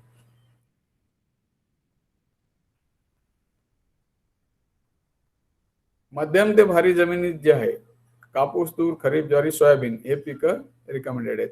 कापूस जे आहे आता कॅश क्रॉप आहे म्हणून हलक्या जमिनीवर सुद्धा लावण्याचे प्रमाण वाढत चाललेलं आहे. ते नाही, कारण कुठली इमर्जन्सी आली, कुठली कॉन्टिन्जन्सी आली तर कोणाला फटका बसेल, हलक्या जमिनीवरच्या पिकाला. म्हणजे कापूस आणि तूर असेल तर बिलकुलच जास्त होईल. म्हणून तिथं कोणते पिकं पाहिजे, तिथं तीळ असेल, तिथं बाजरी असेल तर त्याच्यामध्ये फार व्हेरिएशन येणार नाही. तर कॉन्टिन्जन्सी जरी आली तरी हलक्या जमिनीतले पिकं बाजरी आणि तीळ हेच पाहिजे, त्याच्यामध्ये दुसरं नकोय. तूर नको किंवा कापूस पण नकोय, सोयाबीन पण नाही, कारण सोयाबीनला सर सुद्धा पाण्याचा ताण पडला तर त्याचं उत्पन्न कमी होऊन जातं. हमखास पावसाच्या क्षेत्रात म्हणजे जिथं रेनफॉल 750 मिलीमीटर अँड अबो आहे अशा ठिकाणी डबल क्रॉपिंग साठी विचार करावा. म्हणजे कोणतं आहे डबल क्रॉपिंग? मूग, रबी ज्वारी, संकरित ज्वारी आणि सोयाबीन खरीप मध्ये घेतलं, रबी मध्ये त्याच्यावर करडई हरभरा घेता येईल. So double cropping in rainfed area. आता जिरायत मध्ये म्हणजे इथं कोरडो म्हणत नाही, ड्रायलँड म्हणजे काय आहे, 600 मिलीमीटर पेक्षा कमी पाऊस झाला, 750 प्लस मिलीमीटर रेनफॉल असेल तर त्याला आपण रेनफेड जिरायत शेती म्हणतो. आणि हेच हमखास पावसाचा भाग आहे. एवढ्या ह्याच्यात जर समजा असेल तर डबल क्रॉपिंगला जायला हरकत नाही. आणि त्याच्यापेक्षा लेट असेल तर, त्याच्यापेक्षा कमी पाऊस असेल तर डबल क्रॉपिंगचा विचार न करता आंतरपीक, खरीपातच आंतरपीक घ्यावं लागतील. कारण पुढे माहित नाही 600 मिलीमीटर 650 मिलीमीटर एवढाच पाऊस आहे, याच्यामध्ये डबल क्रॉपिंगचा विचार करता येणार नाही जर इरिगेशन अवेलेबल नसेल तर. म्हणून पुढचा जो मुद्दा असा आहे की मध्यम जमिनीमध्ये सूर्यफूल, तूर, बाजरी, सोयाबीन, ज्वारी हे पिकं घ्यावेत. पण इथं मध्यम जमिनीमध्ये कुठं कापूस टाळण्यासाठी सांगितलं. हलक्या जमिनीत कुठले आहेत? बाजरी, कुलती, तीळ, कारळ, एरंडी सारखे पिकं घ्यावे, हे असे पिकं आहे. आता हे तीळ, कुलती हे शब्द आले, बाजरी आले, याच्यावरून काय आठवलं मला की औरंगाबाद जिल्हा मध्ये कन्नडचा काही भाग आहे, सिल्लोडचा काही भाग आहे, जिथे अजिंठ्याचे डोंगर आहेत आणि याच्यामध्ये जी शेती एकदम हलकी जमीन आहे, पण तिथे सुद्धा शेतकरी चांगलं उत्पन्न घेतात. कसं? तिळासारखं पीक टाकून घेतात. सगळ्यात जास्त कमी पाण्यात येणारं पीक कोणतं आहे? तीळ आहे. कमी कालावधी कमी पाण्यात येतं, हलक्या जमिनीत येतं. आता नवीन याच्याच सारखं अजून एक पीक कोणतं येऊ शकतं, जरा मीडियम सॉइल असेल आणि तरी आवर्षणाचा भाग आहे, तिथं ओवा येऊ शकतं ना. तर हे ओव्याचं जे क्षेत्र आहे हे काही ठिकाणी आता वाढत चाललेलं आहे. आणि ओवा हे आवर्षण प्रवण भागामध्ये किंवा कॉन्टिन्युअस क्रॉप म्हणून घेऊ शकता, कारण लेट सोईंगला सुद्धा ओवा चालू शकतो. पण मध्यम जमिनीत सूर्यफूल, तूर, बाजरी, सोयाबीन, ज्वारी आणि हलक्या जमिनीत बाजरी, कुलती, तीळ, कारळ, एरंडी सारखी पिकं घ्यावी. आणि ज्या ठिकाणी आंतरपिकं घ्यायचे म्हणजे ड्रायलँड मध्ये नेसेसरीली इंटरक्रॉपिंग हे वापरायलाच पाहिजे, कारण आपत्ती येणार आणि त्या आपत्तीचं निवारण करण्याचा मार्ग म्हणून किंवा जोखीम निवारणाचा रिस्क मॅनेजमेंट फॅक्टर और ड्रॉट मिटिगेशन फॅक्टर म्हणून आंतरपीक घ्यायचंय. ॲग्रॉनॉमिकली त्याच्यावर काय आहे ते उद्या सगळी माहिती देणार झाडे सर, परंतु एक दुष्काळ निवारणाचा उपाय म्हणून आंतरपीक. आणि ते जे आहे आंतरपीक पद्धती संकरित ज्वारी अधिक तूर 4:2 ओळीमध्ये घेऊ शकता, बाजरी अधिक तूर 3:3 मध्ये घेऊ शकता, सोयाबीन अधिक तूर 4:2 मध्ये घेऊ शकता, कापूस अधिक उडीद सोयाबीन 1:1, कापसामध्ये उडीद, कापसामध्ये सोयाबीन 2 ओळीमध्ये 1 ओळ सोयाबीनची कापसात टाकू शकता. आपल्याकडे तर ह्याला खूप मोठा वाव आहे, कारण मी सांगितलं की जवळपास 20 लाख हेक्टरच्या पुढे कापसाचं क्षेत्र मराठवाड्यात आहे. त्याच्यापैकी 25% जरी आणलं तर 5 लाख हेक्टरवर आपल्याकडे इंटरक्रॉप होईल. इंटरक्रॉप झाल्यामुळे काय होईल, तेवढी सॉइल जे आहे जमिनीचं युटिलायझेशन वाढेल, क्रॉप इंटेन्सिटी वाढेल आणि तेवढी क्रॉपिंग इंटेन्सिटी वाढणार, शेतकऱ्यांचा पण फायदा होणार. जर आवर्षण आलं तर 2 पैकी 1 पीक चांगलं उत्पन्न देईल आणि जर नॉर्मल सीझन असेल तर ऍडिशनल इन्कम मिळेल. तर हे सगळे फॅक्टर्स आहेत. आंतरपिकातून आपल्याला माहिती आहे की थोडंफार कीड नियंत्रण पण होऊ शकतो. जसं आता मक्याचा भाग आहे, मक्यामध्ये जर समजा इंटरक्रॉपिंग टाकलं तर ते फॉल आर्मीवरचं सुद्धा स्प्रेड सुद्धा कमी होईल. तर या सगळ्या गोष्टी आहेत, तर आपल्याला विचार करायला पाहिजे. आणि हे आजचं आहे का? नाही. म्हणजे अगेन मी सांगतो तुम्हाला की जिथं आवर्षणाचा भाग आहे तिथले शेतकरी नेहमी वेगवेगळे प्रयोग करत राहतात. आज आम्ही इंटरक्रॉपिंग सांगतो आहे, हे काही नवीन गोष्ट नाही. इंटरक्रॉपिंग फार पहिलेच होती, फक्त आम्ही काय केलं ते व्हॅलिडेशन केलं. त्याचं प्रमाण किती असावं, किती ओळीनंतर किती असावं आंतरपिकाचं, त्याचा व्हरायटी कोणती असावी, हे क्रॉप कॅनॉपी त्याची ग्रोथ कशी असते. त्यामुळे आपण बघितली बा उडदामध्ये सुद्धा इरेक्ट व्हरायटी आहेत, लवकर येणाऱ्या व्हरायटी आहेत, याचा वापर केला तर बरं राहील. या दृष्टीने आम्ही काही व्हरायटी सजेस्ट केल्या, काही आम्ही व्हॅलिडेशन केलेलं आहे. मग आता हे जर बघितलं तर तुम्ही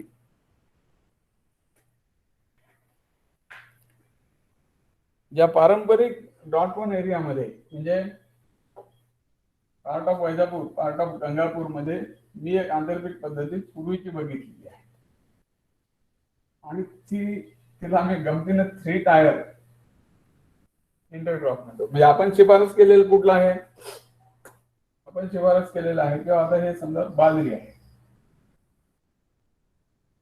सगळ्यात वर वाढणारी बाजरी उंच. त्याच्यामध्ये आम्ही सांगितलं की तूर, तुरीचं जे पीक आहे या लेवलला राहील. म्हणजे फर्स्ट टायर उंच, नंतर तूर आलं, त्याच्यानंतर इकडे पुन्हा बाजरीचं. याच्यामध्ये शेतकरी काय करतात, याच्यामध्ये शेतकरी मटकी टाकतात, मटकी पोळी. आता पूर्वी काय होतं, हे सॉइल कन्झर्वेशनच्या दृष्टीने आणि घरी लागेल तेवढं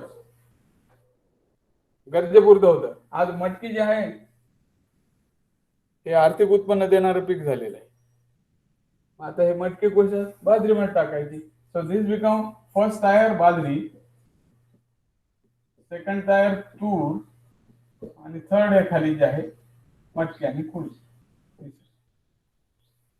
आता सांगा याच्या इतका बेस्ट लँड यूज कुठे होईल आणि कोणी सांगितलं हे? प्रयोग करणाऱ्या शेतकऱ्यांनी स्वतः तिथल्या हवामानाच्या गरजेनुसार केलेलं आहे. आणि हे तिन्ही पिकं कशी आहेत? मटकी, कुळीथ, बाजरी, तूर. Recommended for late sowing. Contingency, any contingency असेल, किती डिलेट सोईंग असेल, 15 जुलै होऊ द्या, नाही तर 30 जुलै पर्यंत होऊ द्या पेरणी. या पिकाच्या उत्पन्नावर काही परिणाम नाही. आता दुसरी गोष्ट, हे जमिनीमध्ये ओलावा टिकून ठेवतील मटकी आणि कुळीथ. सॉइल कव्हर क्रॉप्स आहेत. सॉइल इरोजन थांबवतील. मॉइश्चर जे आहे जेवढं जास्त जमिनीत टिकून धरता येईल तेवढं होईल. यांच्या मुळामुळे जमीन जी आहे पोरस होईल. त्याच्यामुळे काय होईल की एंट्री ऑफ दी वॉटर म्हणजे जे आहे permeability of soil for the moisture म्हणजे रेनफॉलचं जे असेल तर ते जास्त होईल. त्यामुळे जमिनीमध्ये पाणी पण जास्त शिरेल आणि ते जमिनीमध्ये फुल कॅपॅसिटी लेवलला जाईल. दुसरे बाजरी जी आहे उंच वाढते, मधली जागा जी आहे तुरीने व्यापली आहे, खाली मटकीने व्यापली आहे. अशा प्रकारचे सुद्धा इंटरक्रॉप्स आहेत. आता इंटरक्रॉप फ्रूट क्रॉप मध्ये पण घेतात.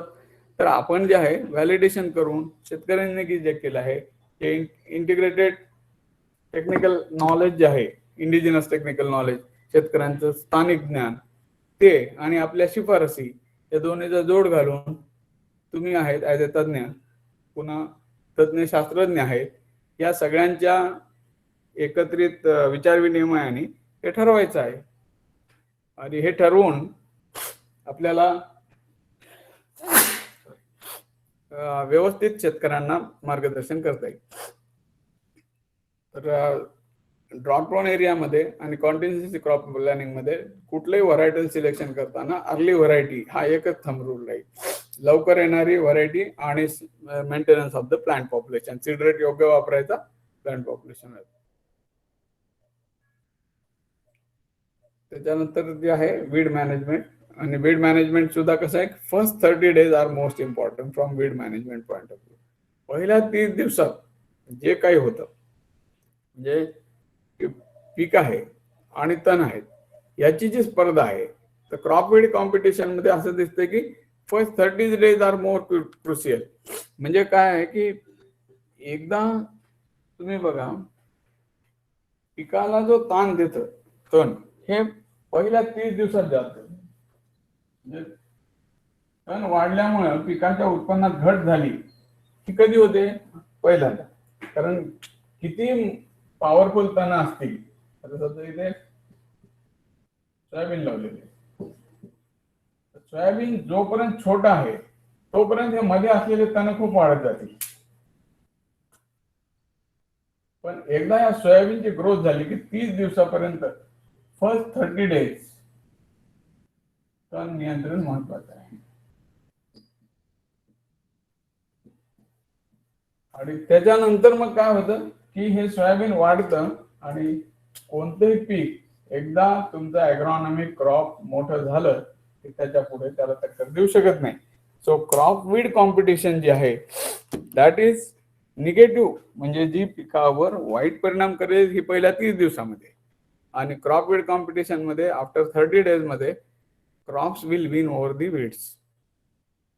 म्हणून पहिले म्हणून आपल्याकडे बघा की तणनाशकांचे जे प्री इमर्जन्स स्प्रे आपण रिकमेंड केलेले आहेत त्याचं एक कारण ते आहे, पहिल्या 30 दिवसामध्येच त्यांना जर कंट्रोलमध्ये असतील तर तिथला ओलावा कमी होईल, त्यानंतर तिथला अननेसेसरी न्यूट्रिएंट अपटेक कमी होऊन जाईल या दृष्टीने आहे. म्हणून एकात्मिक तण नियंत्रणाचा अवलंब करायचा. रासायनिक तण नियंत्रण प्लस आंतरमशागत दोन्हीचे वेगवेगळे फायदे तोटे आहेत, त्या दोन्हीच्यासाठी करायचं. आणि रबी क्रॉप सोईंग मध्ये अजून एक शिफारस काय केलेली आहे, 0 टिलेज मध्ये मका कापला लगेच कळी टाका, हरभरा टाकून द्या. म्हणजे त्या ठिकाणी जर पुन्हा मशागत करत बसले तर आहे नाही ते ओलावा कमी होऊन जाईल, 15 दिवस उशीर झाले पाहिजे. त्यामुळे 0 टिलेज किंवा शून्य मशागत किंवा कमीत कमी मशागत अशा याच्यामध्ये लवकर सेकंड क्रॉप पेरणी करायची. मग आता हे सगळं आपल्याशी डिस्कशन केलंय.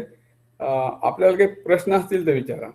कारण आपण जे आहे या पिकांमध्ये आता खरीप मध्ये आणि रबी मध्ये की इन्सिटू मॉइश्चर कन्झर्वेशनच्या ज्या काही बाबी आहेत त्या बाबींचा काय महत्व आहे त्याचा नेमका उपयोग कसा करून घ्यायचा, खरीप पिकांसाठी कसा, रबीसाठी काय होईल, याची आपण डिस्कशन आणि सिंचन व्यवस्थापन जे आहे इरिगेशन मॅनेजमेंट मेनली त्याच्याबद्दल परवा बोलणार आहोत. त्याचबरोबर खरीप पिकांना सुद्धा जर समजा प्रोटेक्टिव्ह इरिगेशन दिलं तर काय होऊ शकतं, हे सगळं आपण आस्पेक्ट्स परवाच्या सेशन्स मध्ये कव्हर करूया. तर आज काही आपल्याला काही प्रश्न असतील तर विचारा. या दृष्टीने या ज्या कॉन्टिन्जन्सीज आहेत त्यामध्ये मेन व्हेरिएबल हा पाऊसमान आहे आणि त्या पाऊसमानाच्या दृष्टीने आपण बघितलं वेगवेगळ्या ह्याच्यात काय करते. पण पाऊसमानावर एक खूप चांगला म्हणजे उपाय आहे मूलस्थानिक जलसंधारण. त्याच्यावर आपण डिटेल परवा बोलणार आहोत, पण एवढंच सांगतो मी तुम्हाला, साधा उपाय मूलस्थानिक जलसंधारणाचा केला 8-15 दिवसाचा पावसाचा खंड जो आहे त्याचा कुठल्याही प्रकारचा दुष्परिणाम पिकावर होणार नाही, किंवा पीक 10 ते 15% पाऊस कमी झाला तरी त्याचा सुद्धा काय परिणाम होणार नाही. जास्त झाला तर आपल्याला त्याचं सुद्धा काय करायचं ते सांगता येईल. तर आपल्याला काही प्रश्न असतील तर विचारा.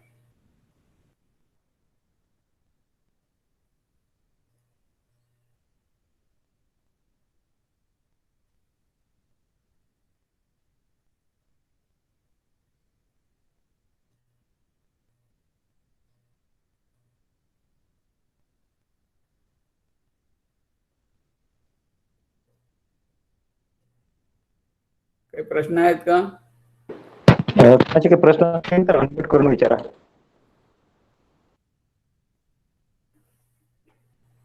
अनम्यूट करा आणि विचारा.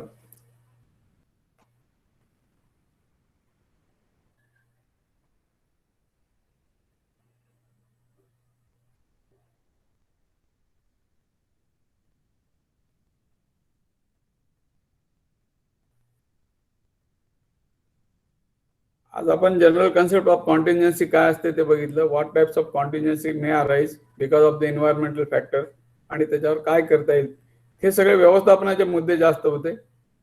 आणि ह्या सगळ्या मुद्द्यांमध्ये टेक्नॉलॉजी मॅनेजमेंटचा विशेष जास्त भाग होता. तंत्रज्ञान उपलब्ध जे आहे त्याचं व्यवस्थापन कसं करायचं. रबी पिकांमध्ये आपण परत डबल क्रॉपिंगच्या ज्या मेथड्स आहेत, इन्सिटू मॉइश्चर कन्झर्वेशनच्या मेथड्स आहेत, त्या सगळ्यावर चर्चा करणार आहोत. आज आपल्याला बऱ्याच ठिकाणी या वर्षी असं दिसत आहे की पाऊस जास्त झाला म्हणून पिकं पिवळे पडलेत. आता तुम्ही कोणीच प्रश्न विचारत नाही म्हणून विचारतो. तर याच्यावर आपण चर्चा परवाच दिवशी करू. पण तुमच्या विचारासाठी मी एक तुम्हाला मुद्दा देतो. जस्ट विचार करा की आता जर समजा कोणी सोयाबीन, कोणी मका हे पिकं किंवा बाजरी आणि ज्वारी हे पिकं बीबीएफ वर पेरणी केलं असतं तर काय झालं असतं. बीबीएफ वर जर पेरणी केलं असतं तर काय झालं असतं ह्याचा विचार करा.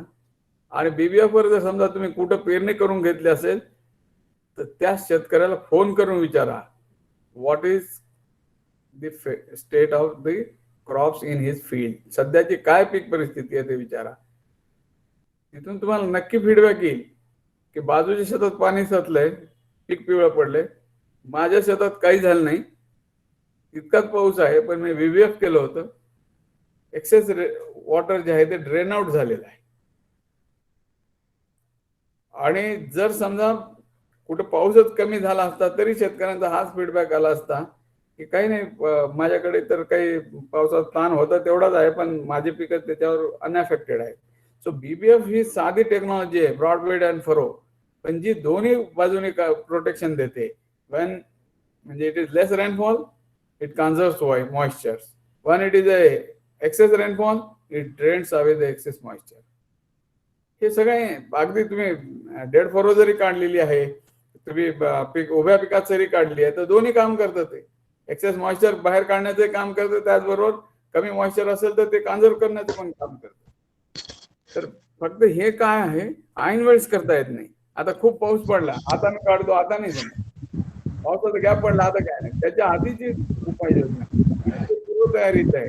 आणि हे पूर्वतयारीचे सगळ्या मुद्दे जर आपण लक्षात घेतले यासाठी की हे पुढे येणारी जर जोखीम आहे येऊ नये, आणि बाय चान्स जर आलीच एखादी जोखीम, कारण निसर्ग आहे आणि वातावरणाचे बदल आपल्याला दरवर्षी कळतातच, तर या जोखमीतून आपण सही सलामत बाहेर पडलं पाहिजे. आपल्या पिकाचं कमीत कमी नुकसान झालं पाहिजे आणि एक समाधानकारक उत्पादनाची पातळी आपण टिकवून ठेवू शकलो पाहिजे. आर्थिक स्थैर्य पण आपल्याला टिकलं पाहिजे. यासाठी हे कॉन्टिंजन्सी क्रॉप प्लॅनिंग आहे, आपत्कालीन पीक परिस्थिती. आणि आपत्कालीन पीक परिस्थितीचं नियोजन वेगवेगळ्या परिस्थितीने, आपण फक्त शेतकऱ्याच्या लेवलचं नियोजन बघतोय, नाहीतर आपल्याला बाकी ऑर्गनायझेशन म्हणून आपल्याला सीड लागेल, कोणत्या व्हरायटीची डिमांड वाढेल, अर्ली व्हरायटीचं सीड डेव्हलप करून ठेवणं आहे, ते सीड मार्केटमध्ये आणून अवेलेबिलिटी त्याची ठेवणं आहे. या अशा अनेक गोष्टी वेगवेगळ्या लेवलला करता येतात. म्हणजे संस्थांनी काय करायचं, कृषी विभागाने काय करायचं, विद्यापीठांनी काय करायचं, शेतकऱ्यांनी काय करायचं. पण हे कधी होईल? आपत्कालीन पीक परिस्थिती येण्याच्या आधीची पूर्वतयारी असेल, तयारीत असाल तरच होऊ शकतं, नंतर नाही होत. सर आमच्याकडे मी अर्धापूरहून बोलतो सर, कल्याण पाटील. हा बोला. माझ्याकडे जवळपास एकाच गावामधला सर एक 500-600 हेक्टर एरिया याच्यावर आहे, सोयाबीनचा BBF वर आहे सर. अरे वा. त्यांचं उत्पन्न इतकं चांगलं असते आणि रिझल्ट पण रस्त्यानं जाताना पण दिसते. आता तुम्ही जर वसमतून अर्धापूरकडे चालले तर त्या रोडलाच गाव आहे कामठा म्हणून. बरोबर. तर खूप चांगले रिझल्ट आहेत सर त्याचे. तुम्ही म्हणताय तसं पाऊस पडला तरी पाणी निघून जाते, पाऊस नसला तरी पण मॉइश्चर राहून चांगलं हे होते, समजा ताण पडत नाही पिकाला. चांगला फीडबॅक दिला कल्याण पाटील तुम्ही. मी पण त्याच भागातला आहे, मी शिरडच्या. हो सर, शिरडचे आहेत तुम्ही, माहिती सर. त्या भागात फिरलेलो आहे, कामठा वगैरे तिकडे. आणि नजरेसमोर आला मला तो भाग आणि चित्र सुद्धा तिकडचं. कारण काय, एक जास्तीचा पाऊस म्हणलं तरी पीक खराब होऊन जातं आपलं. हो सर. एक कमी पाऊस म्हणलं तरी पुन्हा तेवढाच फटका बसतो. डवले साहेबांची सुद्धा व्हिजिट झाली सर तिथं, खूप चांगला त्यांचा पण फीडबॅक होता त्याच्याबद्दल. बरोबर. कामठ्याला झालती व्हिजिट डवले साहेबांची, केंद्रेकर साहेबांची झालती.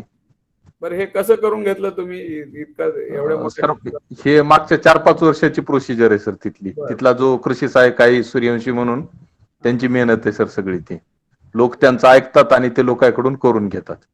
गावातच यंत्र तयार केली त्यांनी, त्या पद्धतीने सुरुवातीला काही 1-2 BBF होते, पण त्याच्यावर काही एकदम एरिया तेवढा कव्हर होणार नव्हता. मग लोकांनी तिथल्या तिथंच वेल्डिंगचे 1-2 शॉप आहेत, त्यांच्या समोर ते हे करून त्यांनी मग तयार करून घेऊन त्याप्रमाणे करून घेतलं सर. त्याच्यामुळे आज जवळपास तिथली जवळपास ते पूर्ण गावच म्हणलं तरी हरकत नाही की BBF वर आहे. छान छान, अगदी खूप चांगलं म्हणजे आहे खरं, म्हणजे प्रत्यक्ष जाऊन बघण्यासारखे आहे. हो सर, रोडनं जाताना रिझल्ट दिसतात सर. एखादा चुकून एखादा शेतकरी जर BBF वरचा दिसला नसला तर ते रिझल्ट तिथल्या तिथं कव्हर करायला मिळतात सर. छान, थँक्यू सर. चांगला फीडबॅक दिला.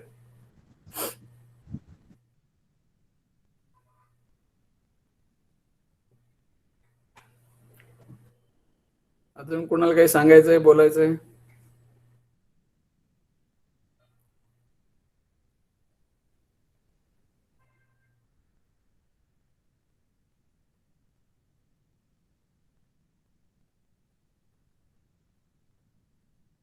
आणखी कोणाचे काही प्रश्न असतील तर विचारा.